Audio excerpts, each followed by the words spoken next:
Welcome to ANN debate tab. నేను మీ లక్ష్మీనాగ్ నరహరి శెట్టి. ఆంధ్రప్రదేశ్లో రాజకీయాలు రణరంగంగా మారాయి. ఒకవైపు మాటల తోటాలు పేల్చుకుంటూనే మరోవైపు దాడులకు పాల్పడటానికి కూడా వెనుకాడటం లేదు. అసలు కారణాలు ఏవైనా ఏపీ ప్రజలకు మాత్రం ఇది తీవ్ర ఇబ్బందిగా మారింది. రాష్ట్రం అభివృద్ధి చెందాలి, రాష్ట్రానికి ఒక క్యాపిటల్ సిటీ కావాలి, పోలవరం కంప్లీట్ అవ్వాలి. ఈ విధంగా అభివృద్ధి పదంలో ఏపీ ముందుకెళ్లాలని ప్రజలు కోరుకుంటుంటే అక్కడ రాజకీయ పార్టీల తీరు మాత్రం మరో రకంగా ఉండటం గమనార్హం. నిరంతరం రాజకీయ నేతలు ఒకరి మీద ఒకరు మాటల తోటాలతో దాడి చేసుకుంటున్నారు. వైసీపీ అధినేత జగన్మోహన్ రెడ్డి చంద్రబాబు ముఖార విందాన్ని చూసి ఏపీకి పెట్టుబడులు వస్తున్నాయా అంటూ తీవ్ర వ్యంగ్యంగా మాట్లాడంతో చిర్రెత్తుకొచ్చిన తెలుగు తమ్ముళ్ళు తమ నోటికి కూడా పని చెప్పారు. మంత్రి పెమ్మసాని చంద్రశేఖర్ అయితే నేనొక మాట అంటేనే జగన్ చచ్చిపోతావు అనడంతో తీవ్ర దుమారం రేగింది. వైసీపీ కూడా వీరి వ్యాఖ్యలకు కౌంటర్లు బాగానే ఇస్తుంది. అంబటి రాంబాబు అయితే అవును మరి, మీ నేత బాలకృష్ణ కంటి చూపుతో చంపేస్తాడు, మీరేమో మాటలతో చంపేస్తారు, డైలాగులు సాలేవయ్యా వెళ్ళండి అంటూ ఎద్దేవా చేస్తున్నారు అంబటి రాంబాబు. మరోవైపు ఏలూరు జిల్లా ఆకువిడిలో రఘురామకృష్ణరాజు మరియు కూటమి కార్యకర్తలపై ఓ వర్గం దాడి చేయడం తీవ్ర కలకలం రేపింది. దళితుల ముసుగులో ఉన్న క్రైస్తవులు ఈ దాడి చేశారని, వైసీపీ దీనికి కారణమని రఘురామ ఆరోపిస్తున్నారు. ఇక అక్కడ అసలు రాముల వారి గుడి కట్టడానికి అవకాశమే లేదని, దళితుల ఆరాధ్య దైవమైన అమ్మవారి విగ్రహం అక్కడ ఉందని ఎందుకు రాజకీయం చేస్తున్నారని ఓ వర్గం ప్రశ్నిస్తుంది. అసలు ఏపీలో ఏం జరుగుతుంది? ప్రజల ఆకాంక్షలు నెరవేరుతున్నాయా? రాజకీయం రచ్చ చేయాలనేది ఎవరు?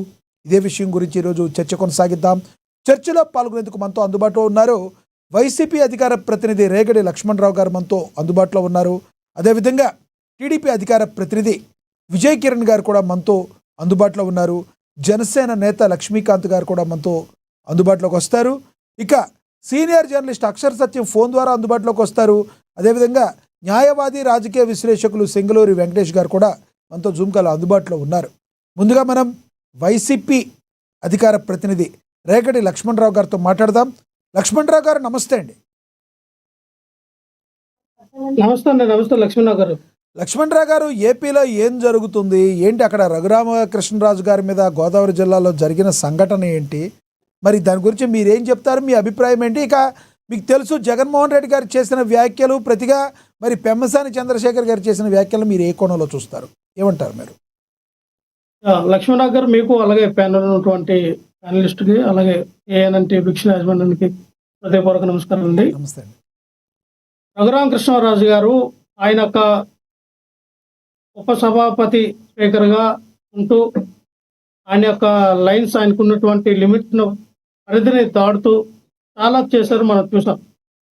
ఆయన ఎప్పుడైతే ఉండి నియోజకవర్గానికి ఉన్నటువంటి ఒక ఎమ్మెల్యేగా ఆయన గెలిచినప్పటి నుంచి మనం చూసాం.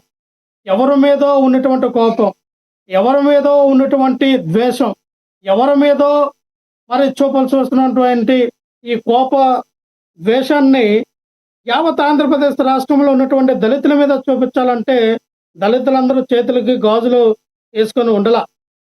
ఇలాంటి రఘురామరాజు లాంటి వాళ్ళు చాలా మందిని చూశారు. రానున్న రోజుల్లో ఇంకా చూస్తారు. రఘురామరాజు ఎప్పుడైతే ఎలాగ ఆంధ్రప్రదేశ్ రాష్ట్రంలో అడుగు పెట్టలేదో, అధికారంలో ఉంటుండగా ఇంకో కూడా ఆయన నియోజకవర్గంలో ఆయన అడుగు పెట్టే పరిస్థితికి ఆయన చేస్తున్నటువంటి ఈ యొక్క దౌర్జన్యకాన్ని మనం చూసాం. ఎక్కడ ఏ చర్చలు కనబడితే ఆ చర్చల్ని మరి ఇప్పటి వరకు నాకు అందిన సంవత్సరాల ప్రకారంగా 150 చర్చలు పగలగొట్టాడు ఆయన. ఎవరిచ్చారన్న హక్కు ఆయనకి? ఏ రైట్స్ ద్వారా ఆయన పగలగొడతాడు? 150 చర్చలు పగలగొట్టడమే కాక అక్కడ ఉన్నటువంటి దళితులందరినీ కూడా వాళ్ళని హింసించడం, వాళ్ళు ఏదో 30, 40, 50, 60 సంవత్సరాల నుంచి నివసించినటువంటి స్థలాలని వాళ్ళ ఇల్లుని కూలగొట్టడం, వాళ్ళేమో ఆ ప్రాంతాల నుంచి భయాందోళన చేయడం, వాళ్ళ మీద ఒక వర్గాన్ని తీసుకెళ్ళి ఒక సెక్టర్ని తీసుకెళ్ళి అక్కడేమో మత ద్వేషాలు, కుల ద్వేషాలు రచ్చగొట్టడం. ఇప్పుడు హిందువులు ఉన్న ప్రాంతానికి వెళ్ళి చర్చి కడితే హిందువులు ఊరుకుంటారండి? అలాగే క్రిస్టియన్స్ ఉన్న ప్రదేశాలకు వెళ్ళి మీరు సీతారాముల యొక్క రామ మందిరం కడదాము, రామాలయం కడదాం అంటే మీరు ఎలా అక్కడ కులాల మధ్య మతాల మధ్య సిస్టమేటిక్ కార్యక్రమం మీరు చేస్తున్నారని అర్థమవుతుంది కదా. అది ఇదివరకు ఉన్నటువంటి చర్చి ప్రాంతము ఎప్పుడో పూర్వకాలం నుంచి అక్కడ చర్చి ఉంది. ఆ చర్చిలో ఎన్నో రకాలుగా అక్కడ ప్రార్థనలు జరిగినాయి. ఆ జరిగినటువంటి ప్రదేశం దగ్గరికి వెళ్ళి లేదు ఇక్కడ మేము రామాలయం కడతామని చెప్పి ఒక వర్గాన్ని తీసుకెళ్లి మీరు చేస్తున్నటువంటి దమనకాండ అంటే ఆంధ్రప్రదేశ్ రాష్ట్రంలో నేనెప్పుడు చూడాలి ఇటువంటి కులాల మతాలను రెచ్చగొట్టి ఆ మతాల రొచ్చులు మతాల కుంపట్లో మరి ఇటువంటి తలగాకే ప్రయత్నాలు నేను ఎందుకు చేస్తూ ఉన్నారో రఘురామకృష్ణ గారు నాకు అర్థం కాదు. ఇటువంటి రాజకీయాలు అదే ఒక పక్కన అన్నదమ్ములుగా క్రిస్టియన్ ముస్లిమ్స్ అలాగే క్రిస్టియన్స్ అందరూ కూడా అన్నదమ్ముల్లాగా కలిసిమెలిసి ఉండి ఐక్యమత్యంతో వెళ్తేనే ఆంధ్రప్రదేశ్ రాష్ట్రం కానీ దేశం కానీ మరి అభివృద్ధి చెంది ముందుకెళ్తుందని ఆలోచన విధానంలో ఉంటే ఈ కులాల మతాల మధ్య ప్రతిరోజు ఇదే రాజకీయం ఈ రాజకీయాలు చేయడానికైనా మీరు అధికారంలోకి వచ్చి మీకు నిజంగానే వ్యక్తిగతంగా ఎవరి మీద కోపం ఉందో వాళ్ళతో ఫేస్ టు ఫేస్ వార్ చేయండి, వారితో పోరాటం చేయండి. మీకు చేతనైతే వాళ్ళని ఎదుర్కోండి.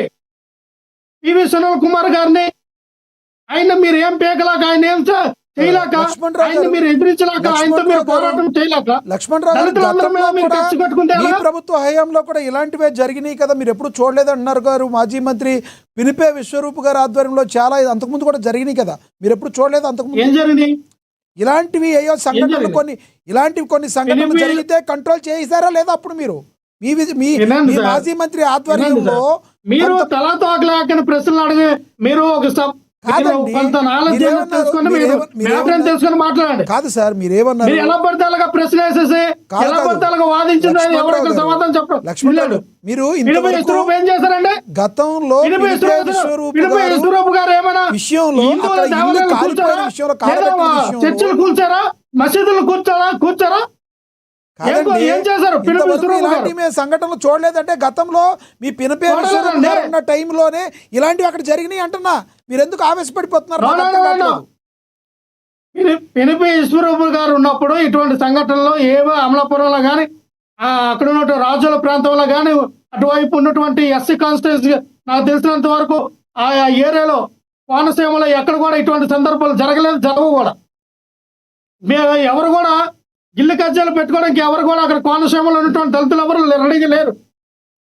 కావాలని ఆ రోజున ఒక సెక్టర్ ఆఫ్ పీపుల్ని ఎవరైతే జనసేన పార్టీ వాళ్ళు ఆ రోజున కోనసీమకు అంబేద్కర్ కోనసీమ జిల్లా వద్దని చెప్పి జనసేన పార్టీలో ఉన్నటువంటి ఆ రోజున కొంతమంది ఎవరు చేశారో నాకు కూడా తెలుసు. నేను జనసేన పార్టీలో ఉన్నాను. మెసేజ్లు వచ్చినాయి, లిస్టు తీసుకొస్తా. ఎవరు? గంటా స్వరూప, వినండి సార్, గంటా స్వరూప అన్నటువంటి అనుచరులు ఆ రోజున ఎవరైతే జనసేన పార్టీలో ఉన్నటువంటి వ్యక్తులందరూ కూడా చాలా వరకు వాట్సాప్ గ్రూప్ లో పెట్టి రండి మేము వెళ్తామని చెప్పి వాళ్ళు వాట్సాప్ గ్రూప్ లో రచ్చగొట్టింది జనసేన పార్టీ వాళ్ళు. ఆ రోజున అల్లలకి మూల కారణాలు జనసేన పార్టీ వాళ్ళు. అది తెలీదా? మీ పార్టీలో లేమా? కానీ దాన్ని ఎవరు వైపు టర్న్ చేశారు? వైఎస్ఆర్ పార్టీ వైపు టర్న్ చేశారు. వైఎస్ఆర్ పార్టీగా జగన్మోహన్ రెడ్డి గారికి ఇష్టం లేదు, జగన్మోహన్ రెడ్డి గారికి అంబేద్కర్ గారు పేరు పెట్టడం ఇష్టం లేదని చెప్పి జగన్మోహన్ రెడ్డి గారి వైపు మీరు టర్న్ చేస్తారు. అరే అంబేద్కర్ కోనసీమ అంబేద్కర్ గారి యొక్క పేరు పెట్టిందే జగన్మోహన్ రెడ్డి గారు కదా. ఇష్టం లేకపోతే ఆయన పేరు పెట్టడం మానేస్తారు కదా. ఏ రకమైనటువంటి సార్ ఈ రాష్ట్రంలో కులాల మధ్య మతాల మధ్య కొట్టుకోవడానికి మొట్టమొదటి కారణం పవన్ కళ్యాణ్ గారు. పవన్ కళ్యాణ్ వచ్చినప్పటి నుంచి రాష్ట్రం అంధకారం అయిపోతూ ఉంది. కులమానగా మతమానగా కొట్టుకొని చేస్తూ ఉన్నారు. ఆయన అభిమానించే అభిమానుల్ని ఎవరైతే హిందువులకు ఉన్నటువంటి నా సహోదరుల్ని రచ్చగొట్టి ఈ రాష్ట్రంలో మీరు ముస్లింస్ తినండి, మీరు వెళ్ళి క్రిస్టియన్స్ తినండి అని ఆయన ఎప్పుడైతే పిలుపునిచ్చాడో దానికి తావుగా ఇగో ఈ సన్నాసి ఈ రఘురామరాజు సార్. రఘురామరాజు గారు స్పీకర్ గా ఉన్నారు, ఉప స్పీకర్ గా ఉన్నారు, ఉపసభాపతిగా ఉన్నారు. నోరు కంట్రోల్లో పెట్టుకుని మాట్లాడండి. మీరు విమర్శ చేయండి. లక్ష్మణరావు గారు రాజకీయంగా అధికార ప్రతినిధిగా ఉన్నారు. మీరు ఏ మాట తిట్టినది పార్టీకి ఆమోదించబడుతుంది. మీరు మంచిగా మాట్లాడి విమర్శ చేయండి. కానీ మీ వ్యక్తిగతంగా రేపొద్దున మీరు అప్రతిష్ట పాలయ్యేటట్టుగా ఈ డిబేట్ వేదిక మాట్లాడొద్దు దయచేసి. నేను అదిగా చెప్తున్నా. మీరు విమర్శ చేయండి. ఇప్పటి వరకు బాగా మాట్లాడారు కదా, వినండి. ఇప్పటి వరకు మీరు బాగా మాట్లాడారు. మీ విమర్శ ఏదో మీరు చేయండి. కానీ సన్నాసి, సొంట, చేతగాని, ఎదవ ఇలాంటి మాటలు మాట్లాడి మీ స్థాయిని మీరు తగ్గించుకోవద్దు. రేగడి లక్ష్మణరావు గారు అంటే ఒక స్థాయి ఉంది, ఆ స్థాయిలో మాట్లాడండి మీరు. వినండి సార్, నన్ను అంటున్నారు వెంకటేశ్వర చంద్రశేఖర్ ఎవరండి? ఎక్కడి నుంచి వచ్చాడండి? ఎప్పుడు రాజకీయాల్లోకి వచ్చాడండి? రాజకీయాల్లో అనుకునే అవగాహన ఏంటండి? రాజకీయాల్లో ఏ పోరాటాలు చేశాడండి? ఏ ప్రజల కోసం పోరాటం చేశాడండి? ఆయనకేదో ఎక్కడో ఈ కొత్త పూజారి, కొత్త వ్యక్తి, కొత్త పిచ్చుకోట్లాగా ఏవో డబ్బులు ఆ దేవుడు ఆశీర్వదించడం వల్ల డబ్బులు వచ్చి రాజకీయాల్లోకి వచ్చావు, నువ్వు ఎంపీ అయినా కేంద్ర మినిస్టర్ అయినా, ఈ రోజునేమో ఒక మాట అంటే జగన్మోహన్ రెడ్డి గారు చనిపోతారు. ఏ మాట అంటావు అయ్యా? ఏ మాట అంటావు నువ్వు? నాకు అర్థం కావట్లా. మాటలతో చంపేసే వాళ్ళ నిజంగా మీ పార్టీలో ఉన్నటువంటి మాట్లాడి చంపిస్తున్నాలే. అంజలి అనేటువంటి ఒక సాధారణమైన గృహిణి, అయ్యా నాకు జగన్మోహన్ రెడ్డి గారి వల్ల నాకు పెన్షన్ వచ్చింది, జగన్మోహన్ రెడ్డి గారి వల్ల నాకు ఇల్లు వచ్చింది, జగన్మోహన్ రెడ్డి గారి వల్ల నేను ఈ రోజున చాలా గర్వంగా బతుకుతున్నానంటూ ఒక గృహిణి అంటే, మీలాంటి వాళ్ళు మీ పార్టీలో ఉన్నటువంటి వ్యక్తులు మాట్లాడి ఆ పిల్ల చనిపోవడానికి కారణం మీ పార్టీ వాళ్ళు కాదా? అటువంటి మాట్లాడతారా? కాదండి, ఒక మాట అంటే జగన్మోహన్ రెడ్డి గారు చచ్చిపోతారన్న మాట వాస్తవే. ఆయన అన్నారు, ఏమన్నారో ప్లే చేద్దాం ఒకసారి. జగన్మోహన్ రెడ్డి గారు ఏమన్నారో బయట ప్లే చేయండి, వెంటనే పెమ్మసాని గారు కూడా ప్లే చేయండి, చూద్దాం ఇద్దరిది. ముందు జగన్ గారిది ప్లే చేయండి. మెటల్ స్టీల్ అని చెప్పి, నక్కపల్లిలో మెటల్ స్టీల్ అని చెప్పి ఆయనేది ఇచ్చినట్టుగా దానికి బిల్డప్ ఇస్తూ, దానికి ఒక అడ్వర్టైజ్మెంట్ ఇస్తూ, దాని గురించి ఈ మధ్యకాలంలో పెట్టాడు. నాకు ఆశ్చర్యం అనిపించింది అసలు. అయ్యే చంద్రబాబు నాయుడు, క్రెడిట్ చోరీకైనా క్రెడిట్ దోపిడీకైనా ఒక హద్దు పొద్దు ఉండాలి. ఇదే మిట్టల్, ఇదే ఆదిత్య మిట్టల్ అనే ఇదే మిట్టల్ వాళ్ళు, నేను డావోస్ 2022లో డావోస్ పోయినప్పుడు నన్ను కలిసినారు. కలిసి వాళ్ళు అప్పట్లోనే గ్రీన్కో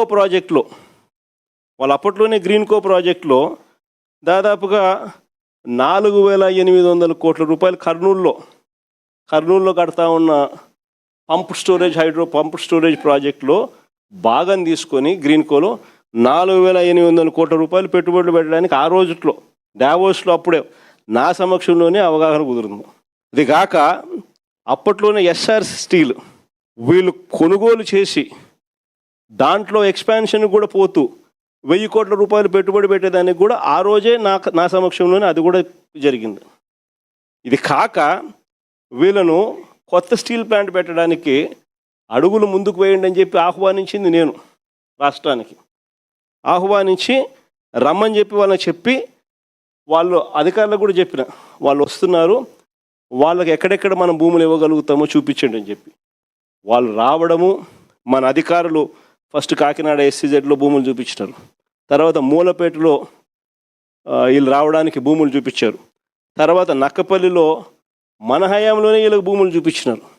చూపించిన తర్వాత నక్కపల్లిలో వీళ్ళు ఎన్నికలకు మునిపే రావడము, నక్కపల్లిలో భూములు కూడా చూసుకోవడము, భూములు వాళ్ళకు నచ్చడము, అక్కడ ఆల్రెడీ అప్పటికే APIC భూములు మన దగ్గర ఉన్నాయి. ఆ భూముల్లో నుంచి వీళ్ళకి 2,200 ఎకరాలు మనం అప్పటికే సూత్రప్రాయంగా వీళ్ళకి ఇవ్వడం కూడా జరిగింది. సూత్రప్రాయంగా ఇచ్చేదానికి అడుగులు ముందుకు కూడా వేశాం. ఈ లోపల ఎన్నికల కోడ్ వచ్చింది. ఇది జరిగింది. ఇక్కడ చూస్తే ఎన్నికలు అయిపోయిన తర్వాత చంద్రబాబు నాయుడు గారు మనం అంత దూరం తీసుకొచ్చిన ప్రక్రియను ముందుకు తీసుకుపోయినాడు. అంతే ఈయన చేసింది. ఓ జూమ్ కాల్ పెట్టుకున్నాడు, మాట్లాడినాడు, అంతే. ఇప్పుడు చూస్తే పేపర్ చూస్తే ఏమనిపిస్తుంది, అసలు మిట్టల్ అనేవాడు చంద్రబాబు నాయుడు సుందర ముఖార విందాన్ని చూసి వచ్చినట్టుగా బిల్డప్. ఆ గూగుల్ కూడా అంతే, అప్పుడు కూడా అంతే. అదాన్ని తీసుకొచ్చింది మనం, గూగుల్ను తీసుకొచ్చింది మనం. ఏదన్నా జగన్మోహన్ రెడ్డి గారికి ఇదే చెప్తా ఉన్నా, మీకు ఉంటే రాష్ట్రం మీద అభిప్రాయం ఏదన్నా ఉంటే రాజకీయాలు మాట్లాడండి, సబ్జెక్ట్ మాట్లాడండి, అంతేగత వ్యక్తిగతంగా ఏది పడితే అది మాట్లాడితే మేము కూడా మాట్లాడొచ్చు. ఫిజికల్గా బాడీ షేమింగ్ కానీ ఇవన్నీ కూడా ఆ చంద్రబాబు గారి మొహమే తెలుగు జాతి ఈరోజు ప్రపంచంలో తలెత్తుకునే విధంగా చేసింది జగన్మోహన్ రెడ్డి గారు. మైండ్ సెట్ గురించి మీరు మాట్లాడతారు, ఎవరిది మైండ్ సెట్ ప్రాబ్లం అని నేను ముందే చెప్పా. ప్రజావేదికను కూల్చిన మైండ్ సెట్టా, లేకపోతే పాస్ పుస్తకాలపై బొమ్మేసుకున్నది మైండ్ సెట్టా? ఎవరిది మైండ్ సెట్? మాస్కులు అడిగిన పాపానికి ఒక వ్యక్తిని సైకోగా చిత్రీకరించి చంపింది మైండ్ సెట్. ఎవరిది మైండ్ సెట్ అని అడుగుతాను.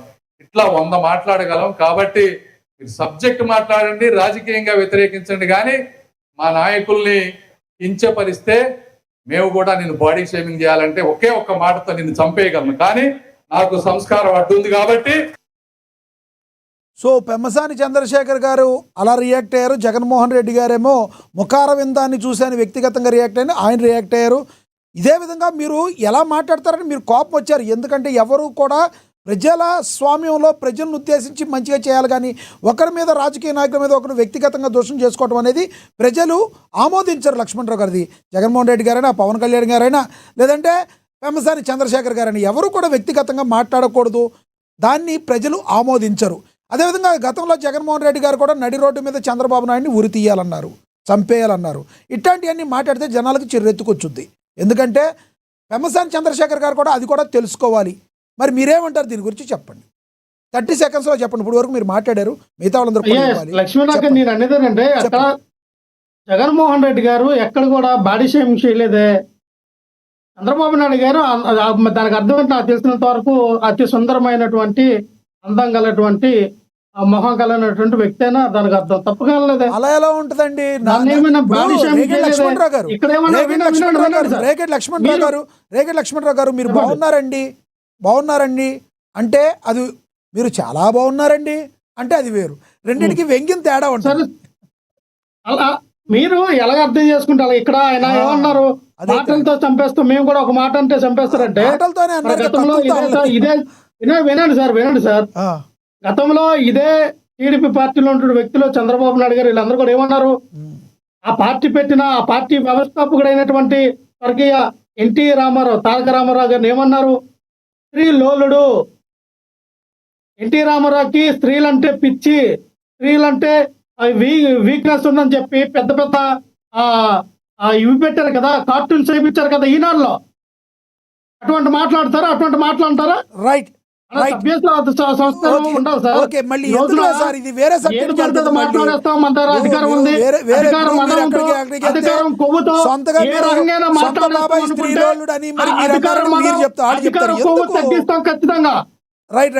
రైట్ మళ్ళీ మాట్లాడదాం. ఇప్పుడు మీతో మీరు చెప్పిన అభిప్రాయం అర్థమైంది.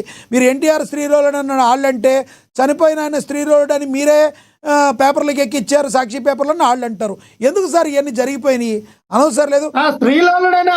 ఈ రోజున ఎవరైతే శ్రీధర్ అనే వ్యక్తి మళ్ళీ మాట్లాడతా. చెప్పిన అభిప్రాయం అర్థమైంది. లక్ష్మణరావు గారు మళ్ళీ ఇస్తాను. మనతోటి టీడీపీ అధికార ప్రతినిధి విజయ్ కిరణ్ గారు ఉన్నారు, ఆయనతో మాట్లాడదాం. విజయ్ కిరణ్ గారు నమస్తే సార్. నమస్తే అండి. విజయ్ కిరణ్ గారు, జరుగుతున్న సంఘటనలు ఎలా చూడాలి? లక్ష్మణరావు గారు మాట్లాడిన మాటలు మీరు చూసారు, ఏమంటారు మీరు? సార్, నిన్న జరిగిన సంఘటనకు సంబంధించి అయితే త్రిపుల్ గారికి సంబంధించిన దాంట్లో భారతదేశంలో ఎవరైనా ఏ మతాన్నైనా ఆచరించ, ఏ గుడికైనా వెళ్ళొచ్చు, వెళ్ళేవారిని అడ్డగించడం అనేటువంటి దాన్ని రాజ్యాంగం ఒప్పుకోదు, సభ్య సమాజం కూడా ఒప్పుకోదు. దాన్ని ఎవరు కూడా యాక్సెప్ట్ చేయాల్సినటువంటి అవసరం లేదు. ఎందుకంటే చట్టం స్పష్టంగా మత స్వేచ్ఛకి సంబంధించి ఆర్టికల్స్ క్లియర్గా మెన్షన్ చేస్తున్నటువంటి సందర్భం. ఇప్పుడు అక్కడ ఇందాక మన లక్ష్మణ్ అంటా ఉన్నాడు, అక్కడ ఏదో కొత్తగా గుడి కట్టారు, క్రైస్తవుల మధ్య కట్టారు. అది కొత్తగా కట్టిన గుడి కాదు, అది దాదాపుగా 100 సంవత్సరాల నుంచి ఉంది అనేటువంటి ఉన్నటువంటి గుడి. అక్కడ నదులకు సంబంధించినటువంటి గ్రామ దేవత, దాంతో పాటుగా శ్రీరాముల వారి గుడి అన్ని ఉన్నటువంటి పరిస్థితి. ఉన్న దాంట్లోనే ఆ గుడికి సంబంధించి శిథిలావస్థకు చేరుతుంది, లేదా దాని గురించినటువంటి విషయాన్ని సాక్షి పేపర్ వాళ్ళే ఐటెం పెట్టి సభాపతిగా ఉండి కూడా ఏమి ఉపయోగం లేదు, ఇట్లా శ్రీరాముల వారి గుడి ఇట్లా శిథిలావస్థకు చేరింది, దాన్ని ఎవరు పట్టించుకోవట్లేదు, చెట్లు ఒక న్యూస్ ఐటమ్ వేశారు. ఇన్ రిటర్న్ ఆయన దానికి సంబంధించి అక్కడికి వెళ్ళటం, దాన్ని ఏదో బాగు చేయాలని ప్రయత్నించడం, అక్కడ కొంతమంది వ్యతిరేకించడం, అవన్నీ కూడా జరిగినటువంటి పరిస్థితి. ఇక్కడ నేను ఒక్కటే చెప్తానండి, ఇక్కడ ఎవరైనా సరే, ఏ ప్రాంతంలో అయినా సరే, మతాలకు సంబంధించిన అంశంలో చాలా డెలికేట్ అయిన అంశం, వారి యొక్క జీవన విధానాలకు సంబంధించినటువంటి అంశం. దాంట్లో ఎవరు కూడా ఒక మతాన్ని తక్కువ చేసి మాట్లాడేటువంటి అంశాన్ని ఎవరు కూడా యాక్సెప్ట్ చేసేటువంటి పరిస్థితి. నిన్న జరిగినటువంటి అంశం కూడా ఆయన శ్రీరామనవమి సందర్భంగా వెళ్ళినటువంటి సందర్భంగా మరి దాన్ని ఏ విధంగా, మరి ఎందుకు అంత గొడవ జరిగింది, దాన్ని ఇంత భయంకరమైనటువంటి పరిస్థితి, కత్తిపోట్లు లేదా ఇంకా దాడులు, ఇంత పరిస్థితి రావటం అనేది నిజంగా చూస్తూ ఉంటే ఈ ఆంధ్రప్రదేశ్లో జరుగుతున్నటువంటి మంచి కార్యక్రమాలన్నీ కూడా పక్కకు వెళ్ళిపోవాలా. ఆంధ్రప్రదేశ్లో ఒక లా అండ్ ఆర్డర్ సిచ్యువేషన్ ఉంది, మతాల మధ్య ఘర్షణ ఉంది, కులాల మధ్య ఘర్షణ ఉంది. ఎవరంటారు సార్? విజయ్ కిరణ్ గారు దీనికి కారకులు ఎవరంటారు మీరు? అనేటువంటి ప్రయత్నం జరుగుతూ ఉంది. నేను అడుగుతా ఉన్నాను, ఈ గొడవకు సంబంధించి క్రైస్తవ మతానికి సంబంధించినటువంటి వ్యక్తి ఎక్కడా కూడా ఈ హింసకి ముందుండేటువంటి పరిస్థితి ఉండదు. క్రైస్తవ మతం కూడా ఏం బోధిస్తూ ఉంటుంది? హింసను బోధించదు, అహింసనే బోధిస్తూ ఉంటుంది. కానీ వాళ్ళు అక్కడ ఉన్నటువంటి ఆ కుటుంబాల మధ్యలో దూరినటువంటి సంఘ విద్రోహ శక్తులు ఈ విధంగా చేసినారు అనేటువంటిది ప్రాథమికంగా తెలుస్తూ ఉంది. దానిపైన ఎవరు చేశారు, దీని వెనక ఎవరెవరు ఉన్నారు, దీన్ని ఎవరు రెచ్చగొట్టారు, ఏ రెచ్చగొట్టడం ద్వారా ఎవరు లబ్ధి పొందుదాం అనుకున్నారు, విచారణలో పూర్తి వివరాలు బయటకు వస్తాయి. ఇప్పుడు ప్రస్తుతానికైతే ఈ ఇష్యూకి సంబంధించి సాక్షి పేపర్లో వచ్చిన కథనానికి సంబంధించి ఆ రోజు నుంచి మొదలైనటువంటి ఈ వివాదాన్ని రాజకీయంగా అడ్డు పెట్టుకునేటువంటి ప్రయత్నం పూర్తిగా వాళ్ళ చూస్తే వైఎస్ఆర్ కాంగ్రెస్ పార్టీ విధానం ఎలా ఉందంటే, పోతే సైన్యం వస్తే రాజ్యం. దళితుల పైన దాడులతో 5 సంవత్సరాల పాటు కాలయాపన చేశారు, దళితులకి అగౌరవపరిచారు, రకరకాల హత్యలు, శిరోమండనం, రకరకాల ఇబ్బందులు పెట్టారు. అది అయిపోయిన రేగడి లక్ష్మణరావు గారు ఒకటి అన్నారు, అక్కడ గోదావరి జిల్లాలో ఎప్పుడు కూడా మా ఆయంలో ఎటువంటి దాడులు జరగలేదు అన్నారు. వాస్తవం అంటారా?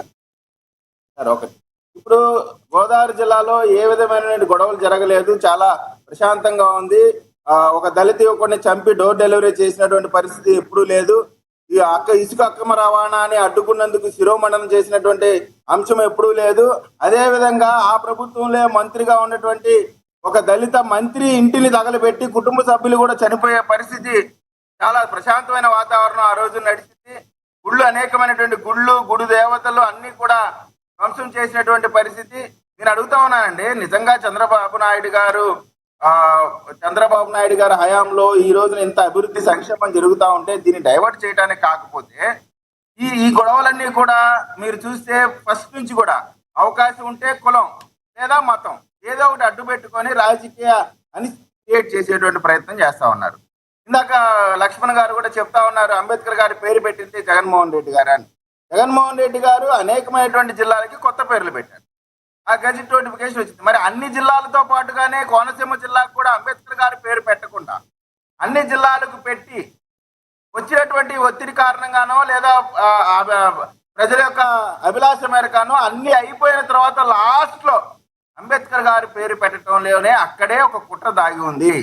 అంబేద్కర్ గారి పేరుని పెట్టకుండా ఉండటానికి అనేకమైనటువంటి ప్రయత్నాలు చేసి వచ్చినటువంటి ఒత్తిడి కారణంగా చివరిలో పెట్టడం ద్వారా ఆ గొడవలకి ఆజ్యం పోసింది కూడా అప్పుడున్నటువంటి వైఎస్ఆర్ కాంగ్రెస్ పార్టీ ప్రభుత్వం అనేటువంటిది స్పష్టంగా అర్థమవుతా ఉంది. కాబట్టి అక్కడేదో ఎప్పుడు గతంలో ఏమి గొడవలు జరగలేదు, చాలా ప్రశాంతంగా ఉందని చెప్పడంలో నేతి బీరకాయలో నెయ్యి ఉన్న చందంగానే వారు చెప్పేటువంటి మాటలు. ఇందాక మన పెమ్మసాని గారి గురించి ఏదో మాట్లాడుతూ ఉన్నారు, ఎక్కడి నుంచి వచ్చాడు, ఎప్పుడు వచ్చినా బుల్లెట్ కరెక్ట్గా దింపాడు. ఆయన నుంచుంటే ఆయనకి వ్యతిరేకంగా వైఎస్ఆర్ కాంగ్రెస్ పార్టీ ఎంపీ అభ్యర్థి తరకల 3 అభ్యర్థులను మార్చుకోవాల్సినటువంటి పరిస్థితి వచ్చింది. కానీ విని ఎరుగని రీతిలో ఆయనకి మెజారిటీ వచ్చింది. ఈ రోజున గుంటూరు పార్లమెంటు మొత్తాన్ని కూడా దేశంలోనే రోల్ మోడల్గా ముందుకు తీసుకెళ్తున్నటువంటి పెమ్మసాని చంద్రశేఖర్ గారు ఇవాళ ఏదో పెమ్మసాని గారి గురించి కూడా చవాకులు మాట్లాడుతూ ఉన్నారు. ఎవరు మాట్లాడినా ఆకాశం మీద ఉమ్మిస్తే ఏమైతుంది, వాళ్ళ ముఖం మీద పడింది.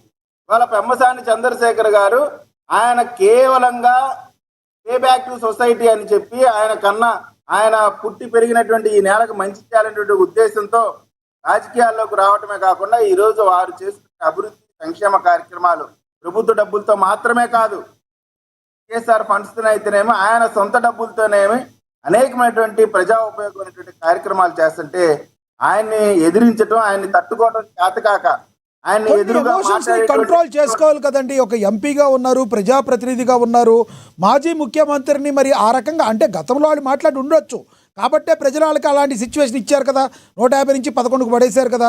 పెమ్మసాని గారు కూడా జగన్ మాట నేను ఒక మాట మాట్లాడితే చచ్చిపోతావు నువ్వు అంటావు, అంత కంట్రోల్ తప్పడం అవసరం అంటారా? పెమ్మసాని గారు అన్నటువంటి మాట మీరు మొత్తం చూశారు. ఆయన ఎక్కడా కూడా జగన్మోహన్ రెడ్డి గారిని ఒక్క కూడా అనలేదు.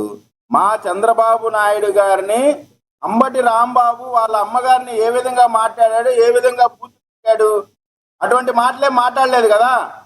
పెమ్మసాని చంద్రశేఖర్ గారు అంది మా నాయకుడి గురించి ఆయన మన మిట్టలకి సంబంధించిన స్టీల్ కంపెనీకి సంబంధించినటువంటి అంశంలో చాలా దారుణంగా మాట్లాడాడు. అటువంటి సందర్భంగా ఆయన అన్నటువంటి మాటని చాలా అంటే బాడీ షేమింగ్, ముఖం గురించి వాటి గురించి మాట్లాడేటువంటి సందర్భంగా మేము కూడా మాట్లాడగలుగుతాం.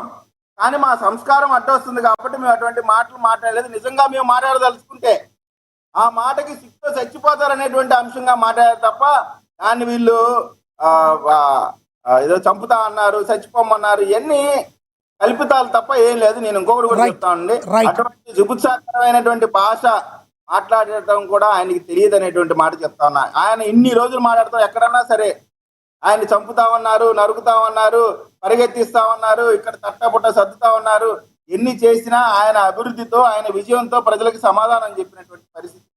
కాబట్టి ఏది ఏమైనా సార్, భారతదేశంలో ఆంధ్రప్రదేశ్లో మత స్వేచ్ఛ అనేటువంటి దానికి సంబంధించి ఎవరు కూడా అడ్డుకోవటం అనేటువంటి దాన్ని యాక్సెప్ట్ చేయకూడదు.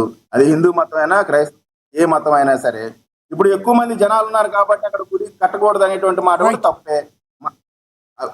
దాంట్లో ఎటువంటి సార్ ఒకటి ఫైనల్ అటువంటి మాట తప్పే. ఇంకోటి, ఇప్పుడు త్రిపులార్ గారైనా లేకపోతే ఇంకొకరైనా సరే అదే సర్టిఫికేట్లు చెక్ చేయాలా, లేకపోతే చర్చి, ఇవన్నీ కూడా అనవసరమైనటువంటి మాటలు, అవసరం లేనటువంటి. ఆయన ఉద్యోగం అది కాదు. త్రిపులార్ గారి ఉద్యోగం ఎవరు క్రైస్తవులా ఎవరు హిందువులా అనేటువంటిది కాదు, ఆయన ఉద్యోగం వేరు. కాబట్టి అన్నిటి ఆయనకు ఉండేటువంటి, నేను చెప్తున్నానండి, గతంలో జగన్మోహన్ రెడ్డి గారు ముఖ్యమంత్రిగా ఉన్నప్పుడు దళిత అధికారులను అడ్డం పెట్టుకొని త్రిపులార్కి సంబంధించినటువంటి అంశంలో చాలా తీవ్రమైనటువంటి ఇబ్బందులు గురి చేశారు. ఆయన అదే సందర్భంగా దాంట్లో బాధితులుగా ఆ రోజున సునీల్ కుమార్ గారు లేదా సునీల్ నాయక్ గారు ఉన్నారు. ఈ రోజు కూడా అదే విధంగా దళితుల భుజాల పైన గన్ను పెట్టి ఈ రోజున త్రిపులార్ గారికి సంబంధించినటువంటి అంశంలో కూడా గొడవ జరుగుతూ ఉన్నాయి. కాబట్టి నేను దళిత సోదరులకు చెప్తా ఉన్నాను, మిమ్మల్ని పోతే రాజ్యం, పోతే సైన్యం, వస్తే రాజ్యం అనే విధంగా దళితులని అడ్డం పెట్టుకొని రాజకీయం చేస్తా ఉన్నారు. ఈ రోజు వరకు కూడా వైఎస్ఆర్ కాంగ్రెస్ పార్టీ ఆఫీసులో నుంచి కానీ జగన్మోహన్ రెడ్డి గారు కానీ జరిగిన సంఘటనలకు సంబంధించినటువంటి మాట్లాడేటువంటి పరిస్థితి ఉందా? Okay sir. అందుకని మాయ మాటలు నమ్మొద్దు.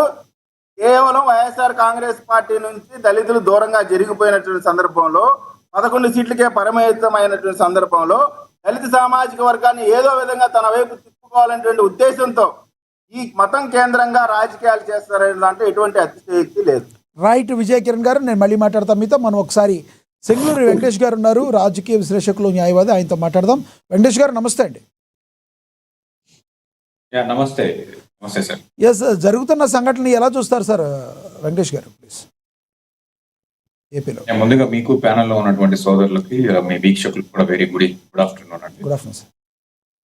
ఏదైతే ఆకివీడులో జరిగినటువంటి ఘటన ఏదైతే ఉందో ఇది ప్రభుత్వ వైఫల్యంగా చూడాలి. ముఖ్యంగా ఎందుకు ప్రభుత్వ వైఫల్యంగా చూడాలి అని అనేది ఈరోజు ప్రభుత్వంలో ఉన్నటువంటి విజయ్ కిరణ్ గారికి కానీ లేదా ప్రతిపక్షంలో ఉన్నటువంటి రేగడి గారికి కానీ తెలిసే ఉంటుంది. ముఖ్యంగా ఇదేమి ప్రీ ప్లాన్డ్ గా జరిగినటువంటి ఒక సమస్య లేకపోతే సంఘటన కాదు.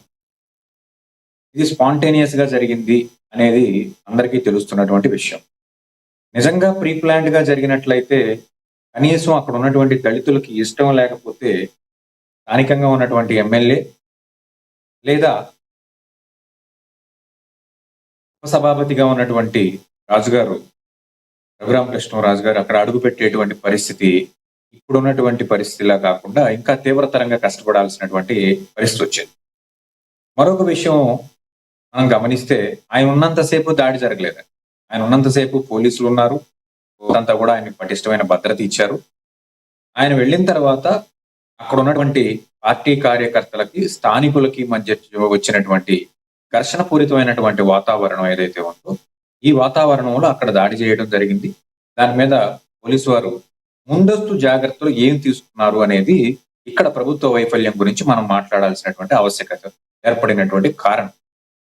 నిజంగా అక్కడ ఉన్నటువంటి సున్నితమైనటువంటి అంశం ఏదైతే ఉందో, అక్కడ ఉన్నటువంటి కోదండ రామాలయం అంటున్నారు, లేదా గంగానమ్మ గుడి అని అంటున్నారు. గంగానమ్మ గుడి పక్కనే కోదండ రామాలయం అంటున్నారు. నిత్యం అక్కడ శ్రీరాముడికి పూజలు జరిగేటువంటి ప్రాంతం అయితే అదేమీ కాదు. ఏదో రాముల వారి శ్రీరామనవమి రోజున గత సంవత్సరంలో కూడా జరిగినటువంటి పరిస్థితి కాదు. ఇక్కడ ఏంటంటే ఒక రకంగా దళితులు ఏ రకంగా ఫీల్ అవుతున్నారు అని అంటే, మమ్మల్ని టార్గెట్ చేస్తున్నారు ఎమ్మెల్యే గారు. సహజంగా దళితులు ఈ టార్గెటిజం అనే దానికి వ్యతిరేకంగా పోరాటం వాళ్ళకి బ్లడ్ లో ఉన్నటువంటి నైజం, వాళ్ళు అలవాటు చేసుకున్నటువంటి ఒక నైజం. కొన్ని చర్చలు నిబంధనలకు విరుద్ధంగా ఉన్నటువంటి చర్చలే అనుకుందాం కాసేపు, వాటిని పోల్చడం కానివ్వండి. అక్కడ రామాలయం లేకపోతే ఎవరో గిరిజన దేవతగా అన్నారు. మరి చర్చ్ అయితే ఉన్నట్టుగా కూడా దాఖలాలు లేవు కదా అక్కడ. అదే కదా చెప్తుంది. ఇప్పుడు 100 మంది దళిత కుటుంబాలు ఉన్నటువంటి ఒక మధ్యలో పూర్వం దేవాలయం ఉంది, మనమేం దాన్ని కాదనట్లు. ఇప్పుడు మనం చారిత్రాత్మకంగా తీసుకుంటే చార్మినార్ దగ్గర కూడా, చార్మినార్ కింద దేవాలయం ఉంటుంది, హిందూ దేవాలయం. తాజ్ మహల్ పక్కనే హిందూ దేవాలయం ఉంది. ఏ రోజు గొడవలు జరగలేదు. ఇది మాది, అక్కడికి వెళ్ళి దండలు వేయాలి, లేకపోతే మేము ఇవి చేయాలి అవి చేయాలి. ఒకవేళ అలాంటి సినారియో ఏదైనా వచ్చినప్పుడు ప్రభుత్వం పటిష్టమైనటువంటి భద్రత తీసుకుంటుంది. భద్రత తీసుకుని ఇటువంటి గొడవలు జరగకుండా ముందుగా ఒక కమిటీ వేస్తారు పోలీసులు. కమిటీ వేసి ఇరు వర్గాలను కూర్చోబెట్టి మాట్లాడి సామరస్యపూర్వమైనటువంటి వాతావరణం తీసుకొచ్చి దాని తర్వాత ప్రజాప్రతినిధుల్ని ఆ లొకాలిటీలోకి తీసుకెళ్ళడం జరుగుతుంది. అలాంటివి ఏమీ చేయకుండా ఏకపక్ష ధోరణిలో నన్నెవడు ఆపుతాడు, రాష్ట్రంలో నాకు ఎదురు లేదు అనే పరిస్థితి ధోరణిలో ఉందనుకోండి, వాళ్ళని ఎవరు ఆపలేకపోవచ్చు. వాళ్ళు పోలీసు బలగాల భద్రతా బలగాల్లో పటిష్టమైనటువంటి భద్రతలో ఉంటారు కాబట్టి వాళ్ళు వెళ్ళిపోయిన తర్వాత వెనకాల ఉన్న కార్యకర్తలు ఇటువంటి సమస్యలను ఎదుర్కోవాల్సి వస్తుంది. నిజం చెప్పాలంటే నేను ఒకళ్ళిద్దరితో మాట్లాడి చూశాను, ఎవ్వరు అక్కడ పోలీస్ కేసులకి బెదిరేటువంటి పరిస్థితే కనపడండి దళితులు ఎవరు కూడా. ఎందుకంటే ఒక కుటుంబానికి ఏదైనా సమస్య వస్తే ఆ కుటుంబం వరకు బాధపడవచ్చు. కాదు సార్, అక్కడ ప్రధాన ఆరోపణ ఏంటంటే దళితులలో ఉన్న కొంతమంది క్రైస్తవులు దాడి చేశారని రఘురామ్ గారు చెప్తున్నారు. అక్కడ అసలు క్రైస్తవులకు సంబంధం ఏంటి అక్కడ? అప్పుడు మీరే చెప్తున్నారు అక్కడ గతంలో రాముల వారిది ఉన్నా లేకపోయినా అక్కడ ఏదో దేవతది ఉందన్నారు, అది హిందువులదే కదా. రాముల వారిది ఉన్నా లేకపోయినా క్రైస్తవులకు సంబంధం ఏంటి అక్కడ? మీరు ఒక విషయం అర్థం చేసుకోవాలి. ఇప్పుడు విజయవాడలో కూర్చున్న నేను, హైదరాబాద్ లో కూర్చున్న మీరు, లేకపోతే ఆయన ఇంట్లో కూర్చున్న రఘురామ కృష్ణరాజు గారు ఇక్కడ అడ్రస్ చేయాల్సినటువంటి వ్యక్తులం కాదు. వాటిలో ఉన్నటువంటి వ్యక్తులు ప్రభుత్వ యంత్రాంగం చెప్పాలి, విచారణ వాళ్ళు చేయాలి. వాళ్ళు చేసిన దాన్ని ఆథెంటికేటెడ్ గా తీసుకోవాలి తప్ప వాళ్ళు చేశారు, ముఖానికి బొట్టు లేని వాళ్ళు చేశారు, అది వాళ్ళ మతానికి సంబంధించినటువంటి నైజం అండి.